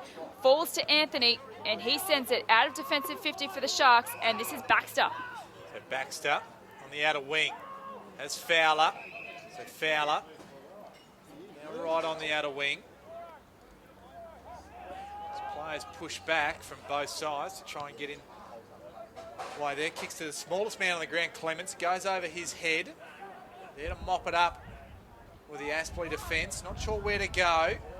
So they end up coming across the goal. And it was done nicely. Finds Castledine. Castledine to the run of Barlow. Barlow with the outside of the right boot. Measures it beautifully and finds Adam Hughes. Hughes has Nellis on the lead. They combined to put the ball inside forward 50 before. They combined there. A bit of a 1-2 with Jasper Craven. Craven makes it hard for Nellis. And Nellis has the opportunity to chip it on. Find Ives. Ives at half forward. Goes inside forward 50. That's a better kick inside and more effective, and finds Ben Warren on the lead. But Ben Warren can go back. Shoot. He'll have to shoot from about 43 metres on a greater than 45-degree angle. Aspley just looking a bit better when they go forward. Skill efficiency still isn't quite to the level that we expect from either side, but they're threatening to open this match up. Ben Warren has got a couple already this afternoon. Lines it up on the right. It's across the face. It's not going to make the distance. Walbers goes hard, and the ball off hands spills dangerously over the line. Dangerously for Southport because there's a bit of a distance for it to run. And another point takes the margin out to 17 points. We've played 15 minutes of this third quarter as Anthony brings it back in. Anthony kicks to himself and then goes in the direction of Tate, but it's got too much towards the boundary line and it's out on the full. Turnover for Aspley. Holman who's going to take the kick. Right on the boundary line at half forward. He goes inboard. He's got a spare man. It's Reece Toy. He's quick to play on. He just wheels around on his right foot. Goes towards goal and it's through. What a goal there from Reece Toy. Poor checking by the Sharks defence and they were made to pay. This is Aspley now. 9-6-60. Leads Southport 5-7-37. 15 minutes gone, third term. It was just, you're absolutely spot on. It was poor checking from Southport. And Reece Toy, generally very efficient by hand and by foot, so that's not the man you want to have the ball if you are going to leave somebody unmarked. And the margin pushes out to 23 points as Reece Toy kicks his first for the afternoon. They were just smart the way they worked that goal, weren't they? Holman had a man in space, in board, and Reece Toy, just with that presence of mind to just play on at all costs and have a shot on goal, paid off. And Aspley, like we mentioned, they're on a roll here. Bounced again, Thurlow. Keris was the man. Tackle from Toy. Ball spills. It's in dispute in the middle of the ground. Castledine lays a good tackle there. Plenty of players around the contest. Tate, Ives spins out of one, gets a tackle away. Clears the area at least. Holland eludes him. West tries to come through. Same with Mellon. Mutu gets a handball away. Holland just bats it. Now into the, I was going to say into the path of Chadwick, but he couldn't take it with him. And Ives is run down in a wonderful effort there by Holland. He goes to the middle of the ground, finds Keris. Keris just pulled up when he probably could have gone. Gives it to Tate. Tate just chips it. Finds Fowler out of side, 70 metres out from goal. Southport attacking. Fowler inside 50. Hancock is there, but Grace ball from McIver. He goes to follow up his own footy. Thurlow comes to meet him. And this is Hancock, who's won the footy. He chips backwards to his Southport teammate, who has a shot on goal. But it's across the face. It was Fowler. So wasted opportunity there from Southport. They desperately need a goal. It's Aspley leading by 22 points. Gross. Just comes out wide. It's Boston and McIver. Crode keeps it in to Boston, who does likewise. Underneath it's Turner. Just trying to maintain it, just to try and control it, not give it up. He might give it up in a minute if he doesn't try to get rid of it. The umpire says no. There's a bit of a ride happening, a little bit of a fracas. These things will settle down pretty quickly, I would have thought. Barlow and Turner. Just watching Keris off the ball here, it doesn't look 100% at all. He's not moving very well. The last thing Southport can afford is to lose Keris. So Jackson takes it from the ruck. Mellon couldn't handle it. Crode, Mutu. Here's Egan. Scrubby, and has his kick smothered. He was put under pressure to start with. Mutu does well. Now off to Chadwick. Chain of handballs, Tape, Boston. Ball inside forward 50. Running at it with Shepherd. Gross with the spoil, did well. Now Clements goes around the corner, rolls it, rolls! This is a NEAFL goal of the day. What an effort by Rob Clements. That's 3 for him. And an absolute ripper. Was a fantastic goal from Clements. He burst onto the scene, I felt, in the NEAFL competition for the Sharks. They battled injury last year, and I think that's what he is capable of, and he has that ability to turn the match for the Sharks. And what a goal that was. Hopefully that will spark Southport, because they desperately need to get a run on here, because Aspley are controlling this contest for the majority. So fantastic goal there by Clements, and just what the Sharks needed as we approach time on in the third term. So the margin back to 16 points, 9-6-60, 6-8-44. And it's the Hornets still leading 1.25 minutes gone. Third quarter. So Clements has 3 goals now. Leading goal kicker for the Sharks at the moment. Ball's bounced up in the middle, but it's not a good one, and the umpire will recall it and we'll have a secondary bounce. So Karras up to 23 disposals and Barlow 20 for the Sharks. Thurlow and Wolbers in the ruck. This is Tape. Handball's off to Chadwick. Kick up towards half forward. In the path of Doran. He can't quite gather it. It's a scrimmage at ground level. This is Barlow in there again, but he's met heavily in a great tackle by the Sharks. And we're going to have a ball up on the wing position on the commentary side. It's good figure by Holland there, wasn't it, to lay that tackle on the bigger man, Barlow? No clear winner of the ruck contest. Wolbers gets it down to Toy, just squeezes a kick out. Warren has worked his way from down forward, gets it off on that occasion to, it was the inside forward 50, it was Joseph, but Southport mopped up in defence. It's Anthony to Holland, and now to settle it down to Tape.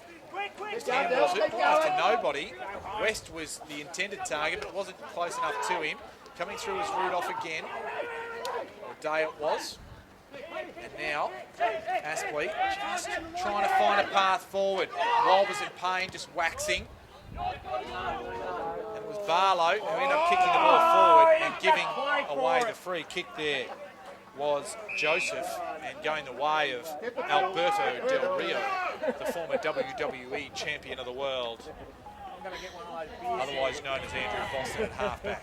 So 20 minutes gone, third term. Aspley by 16. Boston's kick into the centre of the ground. Finds Doran. And he lets go and short chip kick forward. Finds Fowler. He goes towards half forward. Thurlow's found a bit of room against Wolbers. He takes the mark at centre half forward. He looks to go inside 50. He just launches it from about 55 metres towards the square. Shepherd's there. But Gross spoils. But the ball spills out. It looks like a Shepherd again. He gathers it. Here's Chadwick. Left foot snap on goal. And it's good. Southport, 2 in a row here at Fankhauser Reserve. And it's Aspley, 9-6-60, leading Southport, 7-8-50. Margin now is just 10 points. We've played 21 minutes in the third. Well, that was Clement swooping on the ball at the foot of the pack there as well, and just keeping the ball alive in the area. And the last 5 or so minutes, Southport have just looked like the side with a just bit of extra spark and energy about them. They haven't used the ball effectively right throughout this game as well as they would have liked, particularly through the second quarter and into the early stages of the third quarter, but you just sense that they're starting to build something as the margin's down to 10 points. Well, they needed to, because Aspley was starting to get a roll on, and Southport have done what Coach Nathan Bock would have wanted them to do, and that's just to keep in touch with the Hornets. Margin, as we said, just now 10 points. So back in the middle, Turner goes high, went early and did it well. Tate, he's been good. The opposite number 8 is Matty Payne. He gets it off to Jackson. So Aspley take it forward, inside forward 50. With the punch there was Baxter. He's playing in an uncustomary role in the back half of the ground. Coming to meet it there was Egan. Just didn't go with any great impetus to try and break through a tackle there, and was wrapped up quite easily by 2 Aspley players. Just on the point of the square, out of side, half forward for the Hornets. So this is Karras now trying to burst his way through. Turner, Chadwick now finds some space. Chip towards the wing. Chadwick gets it again, has a bit of space, sends it inside forward 50. No one in particular, and Gross backs back, takes an uncontested mark, and he switches play to Barlow on the halfback flank for the Hornets. He can run. He goes up towards the wing in front of Hughes, gathers on the half volley, back to Barlow, but he runs out of room.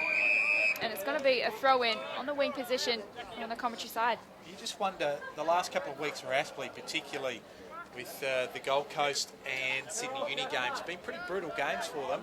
On the wide open spaces here at Southport, you just wonder whether they're going to have enough petrol tickets this afternoon. When it comes down to the end, ball to the back of the pack. Jackson, no, he regathers as the ruckman, gets it forward. Mallon probably deserved a free kick there as Mutu probably infringed for mine. Anthony, now to Holland, now to Boston. Generally very good by foot, and this is no exception. Hancock dropped what he probably should have taken. Now Doran gets it and goes off to Turner as they settle things down half forward on this commentary side of the ground. Wheels around that big left. Looking for the big boys, but instead goes to the little boys. And it was Mason who affected the spoil. Wheeling around is Fowler. Fowler shoots for goal and hits the post. We have a whistle, and I think he might have been contacted illegally after he disposed of the ball, and so that point will not count, and instead Matt Fowler will come back and shoot for goal. Geez, that's lucky for Southport, because 3 in a row here will make things very interesting. 25-minute mark of the third quarter. Must-kick goal for Matt Fowler. He's been pretty good today. A bit of space has Fowler this afternoon. Just 1 goal for the afternoon so far, though. 14 disposals, 8 marks. Comes in from 42 metres, starts at left, and stays left. So a let off. The last one hit the post, and that one went further across the face. So the margin down to 9 points. 25 and a quarter minutes gone in this third quarter. Important stages of the third quarter here for Southport. Just trying to keep in touch with Aspley. We've had the better of the last couple of quarters. Gross kicks to himself and then just goes long towards the wing position. It's Jackson against Turner, beats everybody, falls to ground level, and Holland runs out of room. Ball spills over the boundary line, and we'll have a throw in on the wing position. Mellon and Holland would be very familiar with each other, former teammates. Eddie Mellon playing his 100th game of NEAFL football this afternoon. Congratulations to him. Jackson takes front spot. Kerris, good handball up. Crowley, good gather. Gets it off to Turner on the run. The big man just shoots it inside forward 50 and finds Fowler. And Fowler it is, can shoot from almost an identical position from the last 2 shots at goal. They were both his, and both points, although one didn't count. Third time lucky, perhaps, for Fowler and the Sharks. Well, he's got 2 sighters, so you'd imagine that if he hangs this one out to the left again, that's almost a little bit unforgivable if you haven't learnt.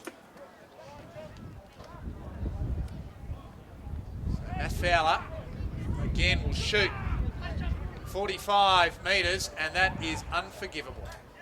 As he hangs it out to the same side, he learnt nothing, clearly.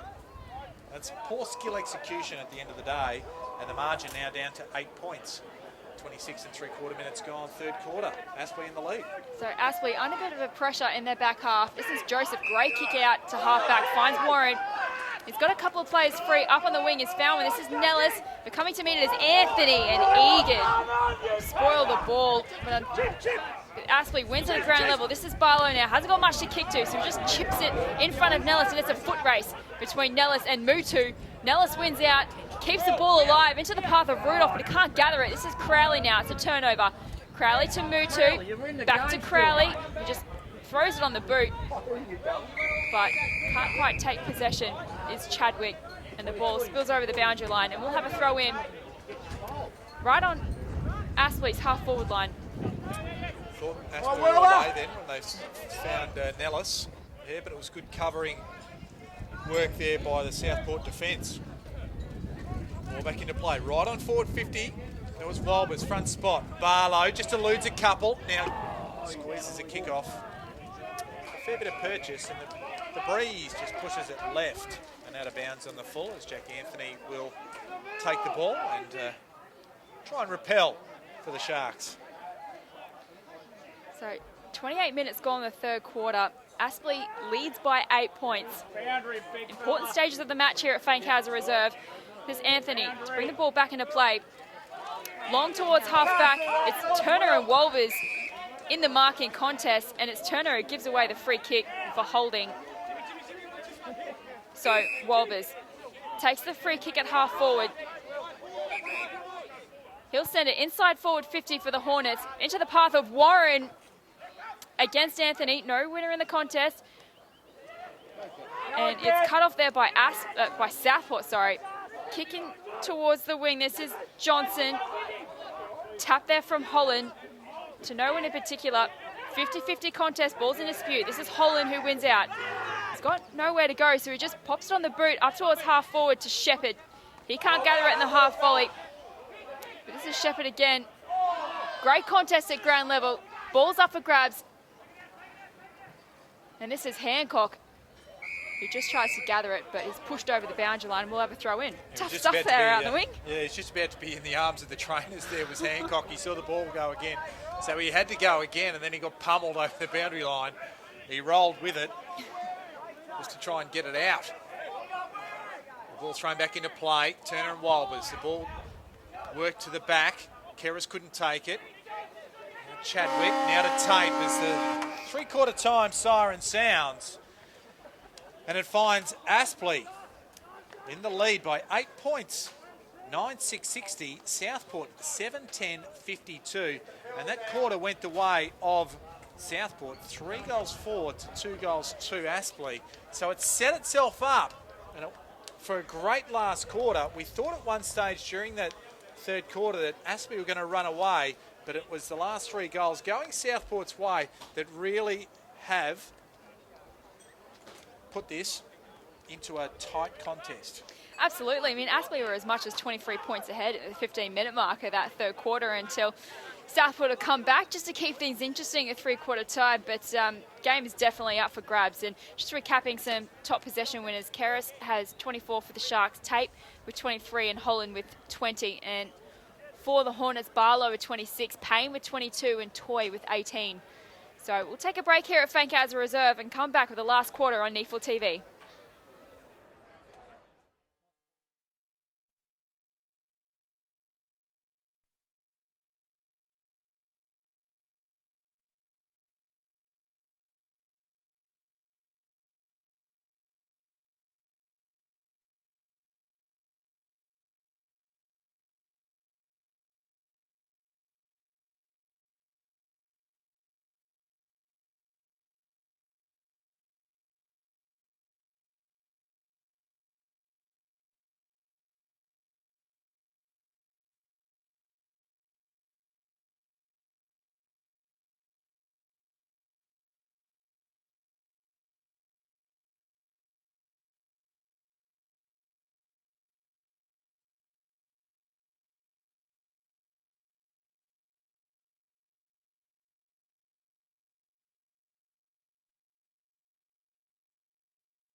And we're back here at Fankhauser Reserve for this round 5 clash between Southport and Aspley. It's three-quarter time with Aspley leading by 8 points. Sharks came back hard in that third quarter, 3 goals to 2, and reduced the margin to 8 points at three-quarter time. I'm Jess Webster. I'm joined in commentary by Mark Kennedy.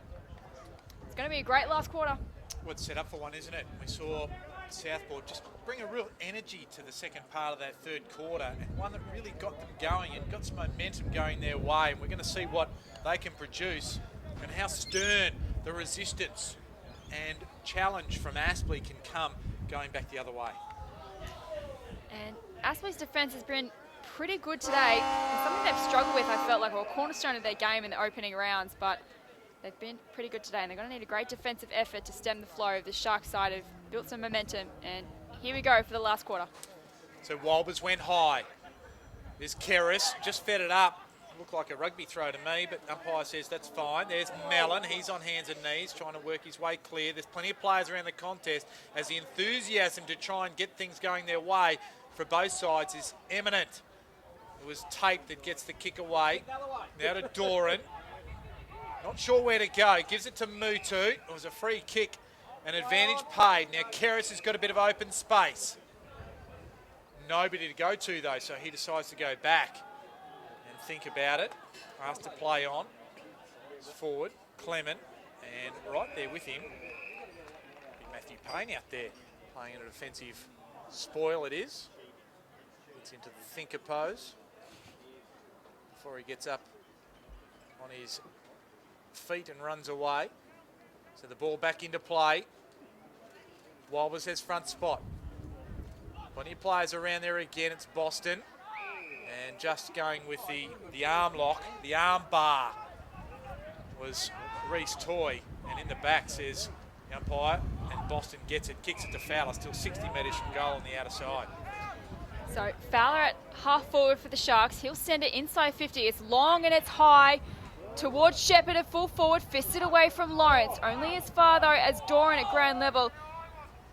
The ball emerges through Clements into the path of Gross, who just keeps it in front and bats it outside defensive 50. Here's West though, gathers it at half forward for the Sharks. Tate dodges around one, handballs off to West, who just has a shot on goal from the pocket, but it misses to the left.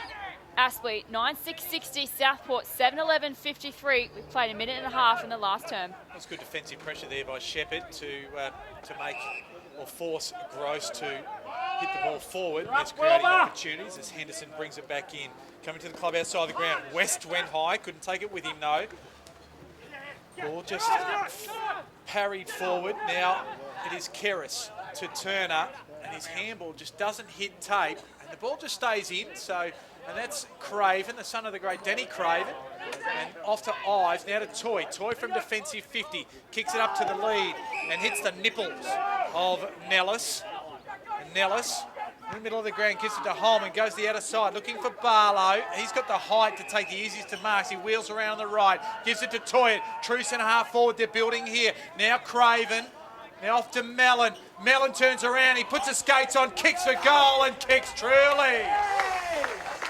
So good build-up there by the Hornets, and extends the lead, an important goal in the first of the last quarter, and puts the margin out to 13 points. We've played 3 minutes of this last quarter. It was a fantastic effort, I thought, from Reece Toy. He was involved at the half-back line and then ran forward again, became involved at the half-forward line to get that handball off. Great finish by Eddie Mellon in his 100th game, and that's a big blow to Southport, who had that shot on goal, had the ball inside their forward 50 just moments earlier, so to get caught on the rebound like that, that'll hurt coach Nathan Bock, but will please Aspley coach John Blair, as Aspley gets a bit of breathing space by 13 points, 3 minutes into the last. Far from hopeless though for Southport, plenty of time to bring in the energy. Go again, Turner went high and early, but Walbers just stood there. Toy's in amongst it, trying to reef the ball clear. Umpire says no. Payne was in amongst it as well. The 2 8s going head to head, Tape and Payne. Walbers, give that one to Turner though. Now Tape. Just going to feign the handball, now finds a better option. Mutu's handball, doesn't hit Keris cleanly. Now to Crode, now to Mutu again. Chips one, but Walber's got the smother. Working through there. Well done there. Now Turner puts his skates on. Gets through, kicks it long inside. Well, he doesn't because he was called for running too far. He's not used to running that far that quickly with the ball in hand. His big Jed Turner, the boy from Maroochydore on the Sunshine Coast. That's a great run there by Turner. Unfortunately, ran too far, but Jesus, great to see a ruckman take off like that. So here's Toy now at half-back for the Hornets. We just chip it forward to Holman, who's found a little bit of space on the wing. So Hornets just trying to be patient here. This is Holman, goes towards half-forward to Benny Warren, who's great, fantastic lead there by Warren. Takes the marker half-forward, dishes off to Payne, who wheels around and tries to find Barlow. He does. Barlow, just fantastic body work in the marking contest there. Had the height, was out of position when the ball was first kicked, but just worked himself towards the position where he took the mark. Fantastic work there by Barlow, and good vision, I think, from Payne to go around the body towards Barlow. Originally, I thought, what are you doing? But obviously, it's paid off. Yeah, look, it did, and it was the bigger man, Barlow, against Holland. We talk about the mosquito fleet of Southport. There's advantages for that, and there's disadvantages, and Barlow exploited the disadvantage. So Barlow to extend the margin to 19 points. Doesn't quite get the accuracy, and it's only 1 point. So Aspley now, they move to 10-7-77. Lead Southport 7-11-53. We've played 5 minutes in the last. Crowley brings it back in, looking for the big boy in Thurlow, and taking a good mark was Lawrence. Plays it on quickly, gives it to Payne. He was in trouble. Warren couldn't handle it. Now Doran, he's wrapped up pretty quickly, and he wants to move it on, and he couldn't. And the umpire says, you made an unrealistic attempt. So Matty Payne wins the free kick. Goes across the ground, traverses it, finds Jordan Hayden. Man with 2 first names. That's where you've got a few of those. Kicks it short. And looking for Craven, who put on a good lead. Couldn't take it with him. Now coming through is Holland. Flips a handball out. Now off to Chadwick, who's absolutely cut down in a brutal tackle by Lawrence. And coming the other way was Daniel Joseph. And he only registers it behind. So Aspley have had some chances in the last couple of minutes. So the margin out to 15 points. So Aspley are pressing now. This is Anthony with the kick in. Finds Kerris. Seen that a bit today. Kerris in the back pocket. Sends it towards Thurlow. Contested mark. Out at half-back. Thurlow now. Sharks need to get a move on to the wing position. Into the path of Hancock. He takes the grab. His chip kick forward into the direction of Fowler, but it's cut off by Holman, who fists the ball over the line. We'll have a boundary throw in on the outer wing in front of the scoreboard, which has Aspley leading by 15 points. Gee, Holman is very good. He knows where to go to find the footy, and he just interjects. He's only had the 7 possessions. He hasn't looked right today, but he's worked hard. Thurlow out of the ruck, takes it. Gives the handball off. Now to Dora, now to Boston. It's in the right hands of a good kick. Goes long. Henderson's there, goes over the top of his head. Now Johnson, he can sweep onto it. It just eludes Shepherd, does the handball. Hancock, he lays the tackle. The player who has the ball was deemed to duck into the tackle. And that was, we'll see him get up, Lawrence. So we'll have a ball up right in front of Southport's goal. Shepherd just tries to work his man under the ball. Gross just used his foot to stop the ball. Now gives it off to Ives. Ives from outside his own defensive 50 over the head of Hughes. Craven got it back to Hughes. And now the ball ends up with Hayden. Got it from Joseph. And the handball, they've made a mess of it. Crode coming through, straight over the top of Mason. And it's a high tackle on Mason, so he will win the free kick. Good courage by the young man in the formative parts of his career. Did very well. Yeah, amazing courage from Mason, the former Lions Academy product.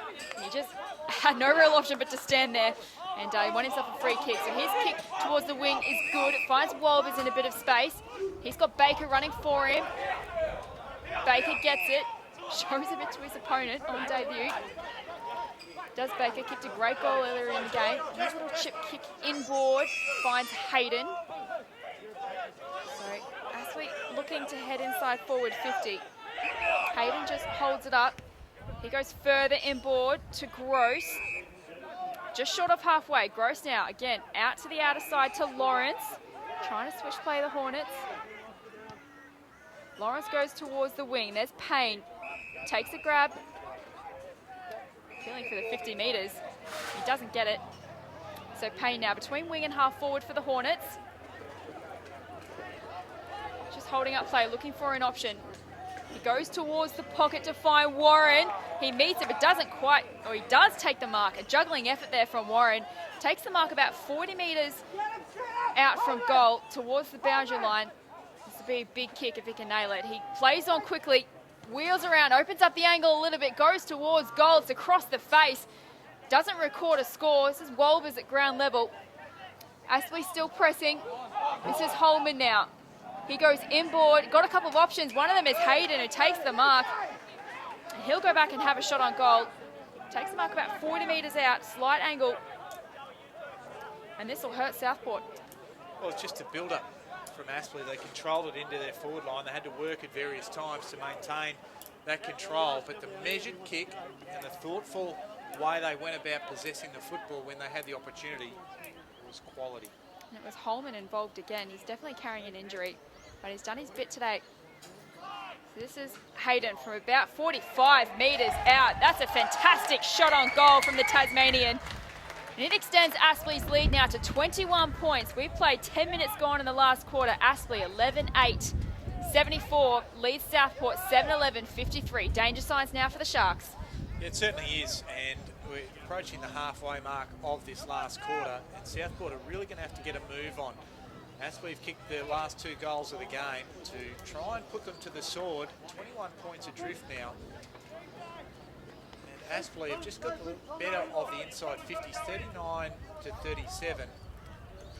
The lion's share of possession still going Southport's way, 331 to 293. Clearances are dead even as well, 29 each. So what I'd be looking for is a direct style of play from Southport. And interestingly, they've thrown Jack Anthony up forward now. Last gasp. Ball in the middle. Thurlow gets it going his way, but Toy intercepts it, gets it going Aspley's way instead. And that's Payne, who wins the free kick. He was tangled up with Mutu. And a high grab was the discussion, but Payne tries to get it to Warren, gets it to him on the bounce, goes with a little worm burner underneath. Crowley did well, just bursting through there was Tape. He was well tackled as well there by Craven, so good courage there by the young man in Craven to tackle Tape, who was coming through like a freight train. So ball in the pocket for Aspley, it's a ball up, Payne's in there, but Tape also trying to come through. Ball in dispute at ground level. Toy lays a great tackle. Appealing for holding the ball, he won't get it. We'll have a ball up, about 25 metres out from Aspley's goal. So here's Wolbers and Thurlow in the ruck. Here's Boston though, wins it at ground level. Handballs to Ericsson, can't quite take it. And it's been caught out on the full. Off the Aspley player. So it's going to be a Southport free kick at half-back, right where the 50-metre line meets the boundary line. So it's Doran. Gives it back to Mutu. Not sure where to go. He might have to come up the line yet. Decides to go short, finds Baxter. He's been propped in the back half of the ground. The kick is not a good one as he finds Daniel Joseph. Joseph goes over the top looking for Mellon, can't quite grasp it, now Tape, now back to Mutu, kicks it around the corner, looking for Anthony, he couldn't handle the ground ball. It was Payne and also Gross waxing, and it was Payne that gets it back to Barlow in the middle of Fankhauser Reserve. He wheels around, then decides to come from whence it came. Goes up looking for Ives, he couldn't handle it. Mutu again, he's done a power of work in the back half for the last couple of minutes. Ericsson lays a tackle, Boston's in there as well. Plenty of bodies around here. That's Rudolph, just lays a tackle to keep the ball moving. Mellon, now Crowley, and now Southport might get out of this. It's Turner, he just belts it long. It's Anthony He at the back, front spot was gross. He did it well. Now Payne just measuring one up, chips it up and finds Toy, albeit under some pressure at half forward on this clubhouse side of the ground. They're very measured under pressure, and the likes of Payne and Toy and Holman. They've been very good for the Hornets so far today.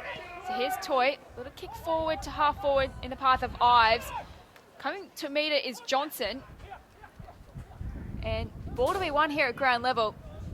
No side can emerge with the football. We're going to have a ball up half forward for Aspley on the clubhouse wing.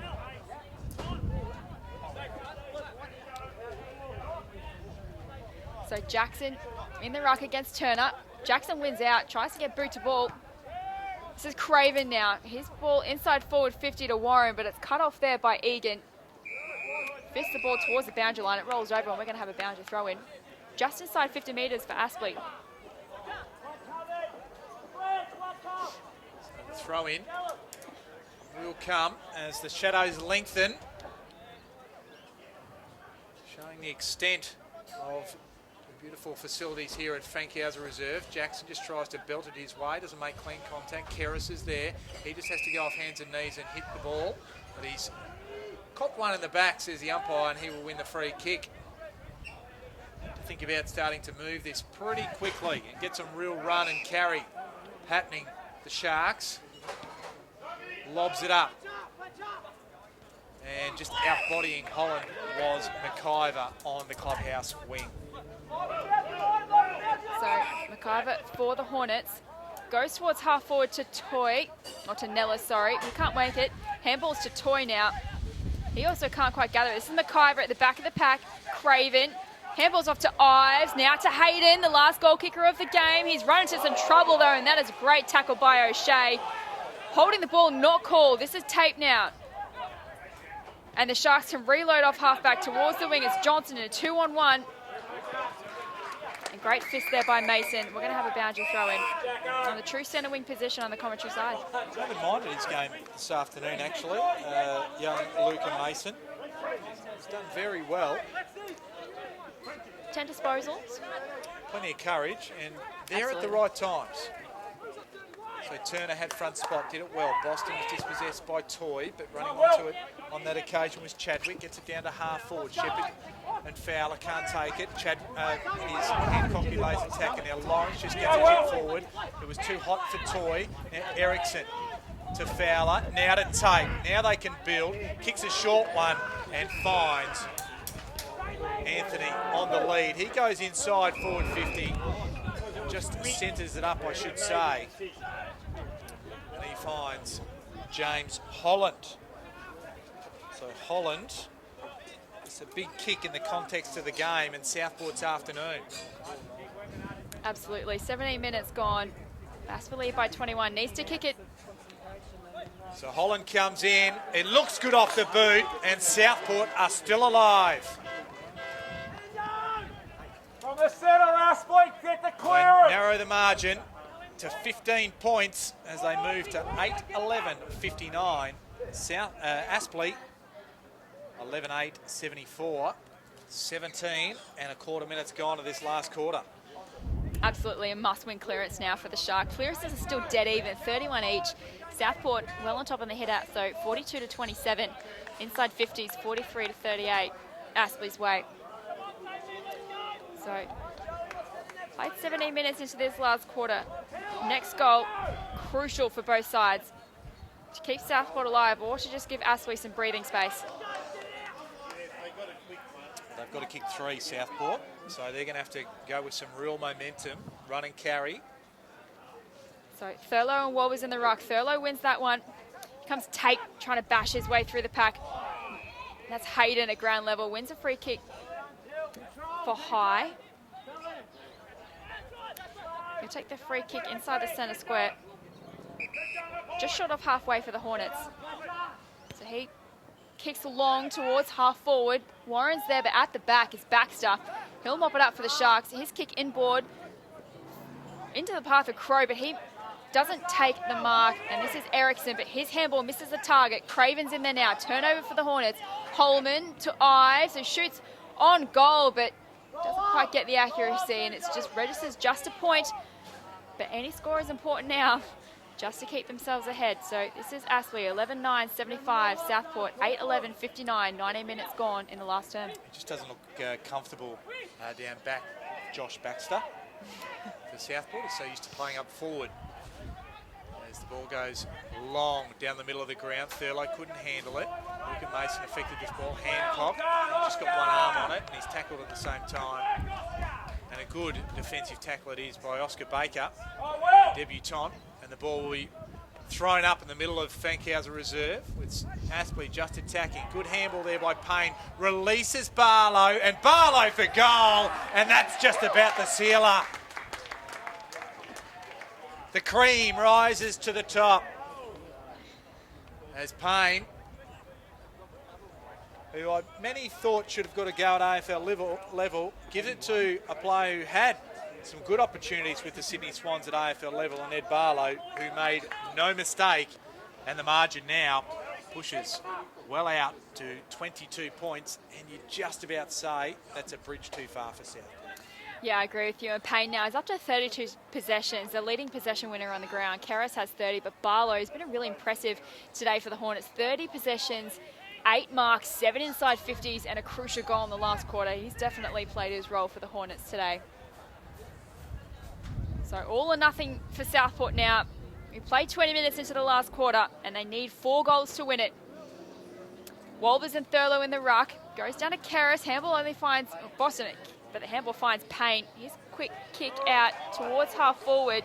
No real winner there, and the umpire will call a ball up between the wing and half forward position for the Hornets. So Walbers does well. He'll win the free kick as he got Thurlow off balance. So they can go forward yet again. Aspley has McIver free from centre half forward. He goes low and hard and finds Warren, who had to graze the face in order to get his arms underneath it. And he comes up chewing a bit of grass, but he'll come up with the football nonetheless.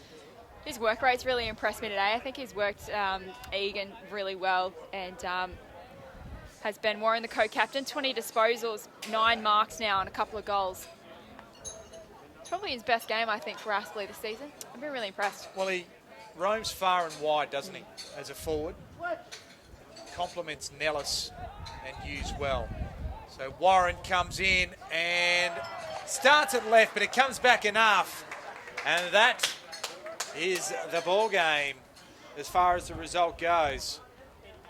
And that goal from Ben Warren, that moves Aspley to a lead of 28 points. And we have played 22 minutes in this last quarter. So the Hornets, they will grab a crucial win. And Ben Warren, 21 disposals, 9 marks and 3 goals for the afternoon. A good return. So Southport have the bye next week, and they'll head into the bye with a 1-4 record. While Aspley, they'll take on Redland next week. Another massive game between those two sides. Of course, Redland yet to register a win so far this season. But ball back up in the middle. Walbers wins the tap. So ball to be won at ground level. Karras at the back, can't quite gather it. This is Boston, but meeting it beautifully there was Rudolph. So Aspley win the footy. Barlow takes another great mark on the 50-metre line at half forward. He's got Warren leading out from the goal square, but opts to just hold it up. Trying to find another option.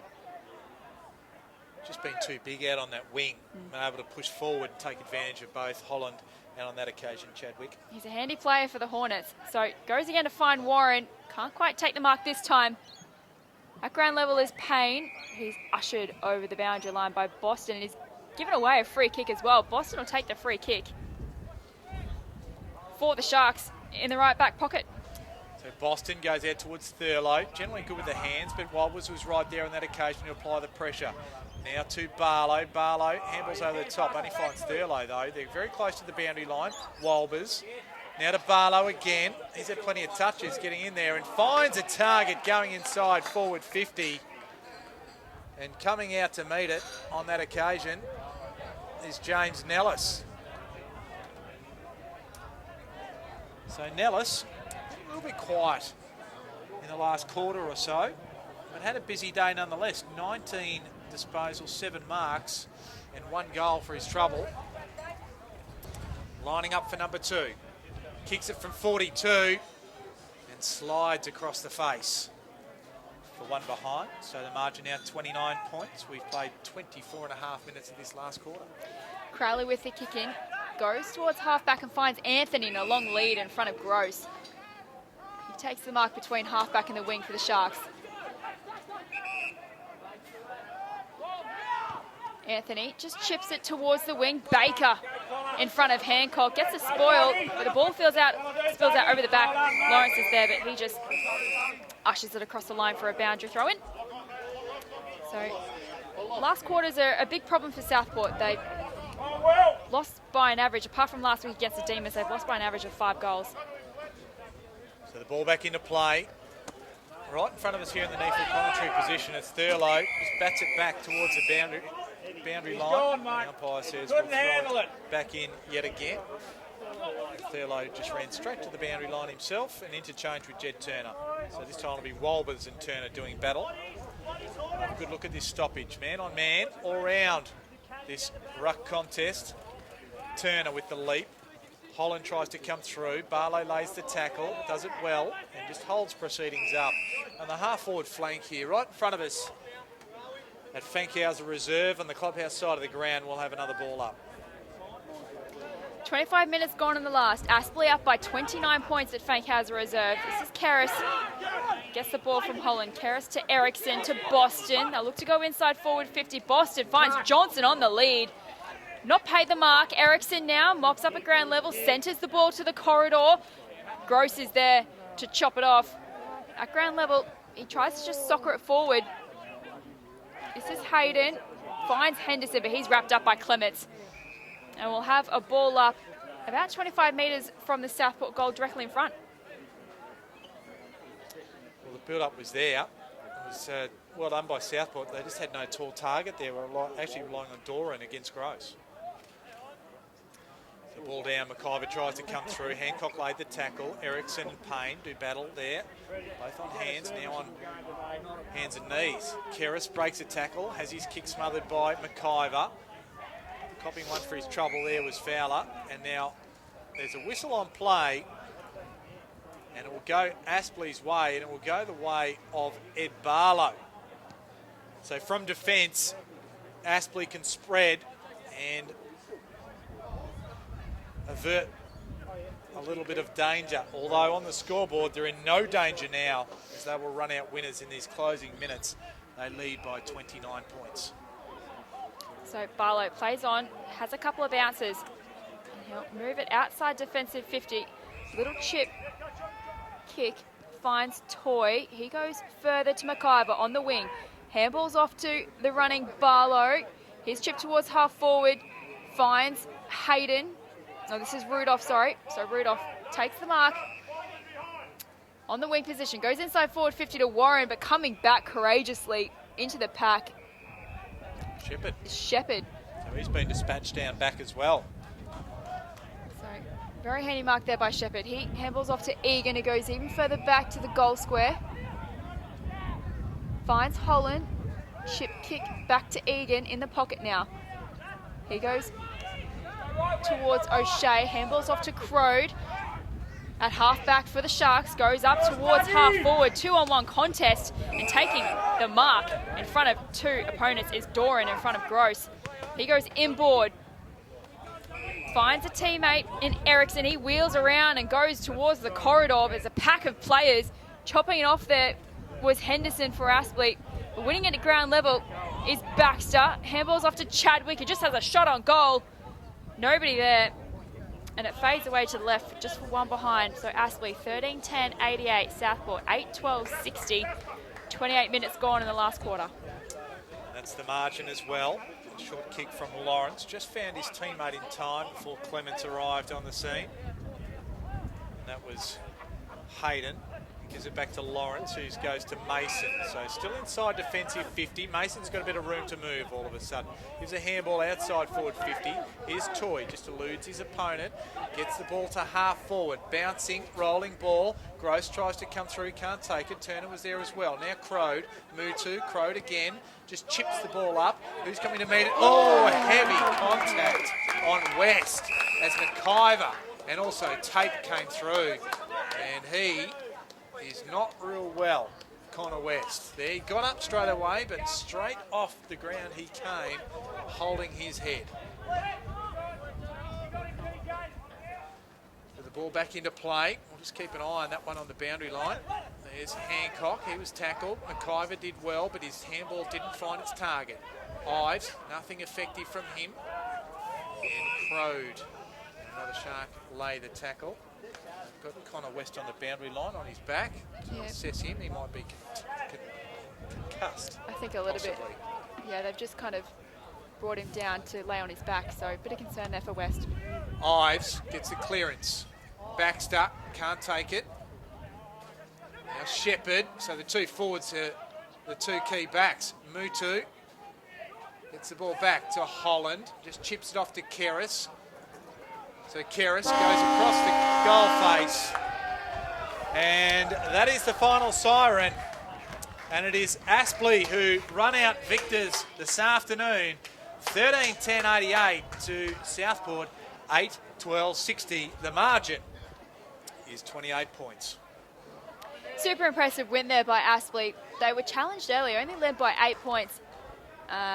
16 points at halftime, 8 points at three-quarter time, but just had the better of that last quarter. 4 goals, 4 to 1 goal, 2. And I'll be very happy to square the ledger a little bit. Came into this game 1 win, 3 losses. So just keeps them in touch with the top 6. But for Southport, they head into the bye next week with a lot of work to do down there in 9th position. So they'll be disappointed, I think, to fade out when they were a real chance at three-quarter time. Well, look, they had enough of the footy, didn't they? At various times, they just didn't use it effectively enough. And certainly they mucked around with it at various points as well when taken inside or around that half-forward line. 380 disposals to 343. Inside 50s. Ended up going Southport's way 50-40. So the weighted disposals didn't I suppose, indicate what the inside 50s were. Clearances were fairly even. Just Aspley just shading 37-33. And as you'd expect with Turner and Thurlow, they won the hitouts 46-32 against pretty much Will Walbers going almost solo with a bit of help from Nick Jackson there. So a comprehensive 4-1 last quarter has seen Aspley run away with a 28-point victory. Jess, it's been an entertaining game at three-quarter time.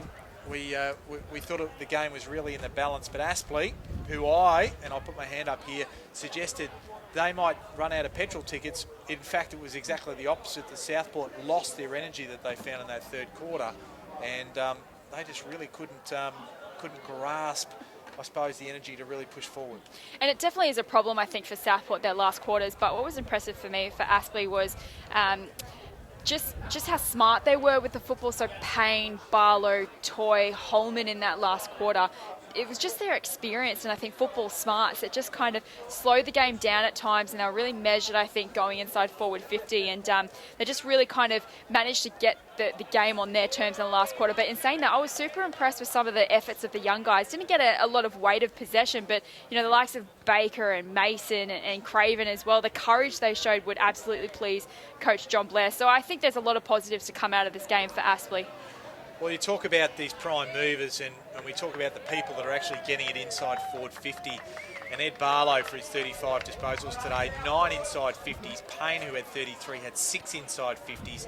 Reece Toy had 4 inside 50s, same with James Ives. So they're all clever players, and if they're kicking the ball inside 50 on a regular basis, more often than not, it's going to be damaging, and it's going to be in a way that is really going to be to the benefit of their side. Absolutely, and just on Southport, again, another great game from Jordan Keris, 33 disposals and 9 clearances. Seb Tate, the co-captain, 29 disposals, 9 marks, 8 clearances. But, I feel like their top-line players are always contributing, but they just need more depth and they need more contributors across the park. Well, this afternoon we're about to sign off, but it was the Aspley Hornets, the visiting side, victors by 28 points, 88-60. Thanks for joining us this afternoon. On behalf of Jess Webster and myself, Mark Kennedy, we look forward to bringing you the next instalment of NEAFL TV, and we'll be back for some more quality, great, beautiful football here on NEAFL TV.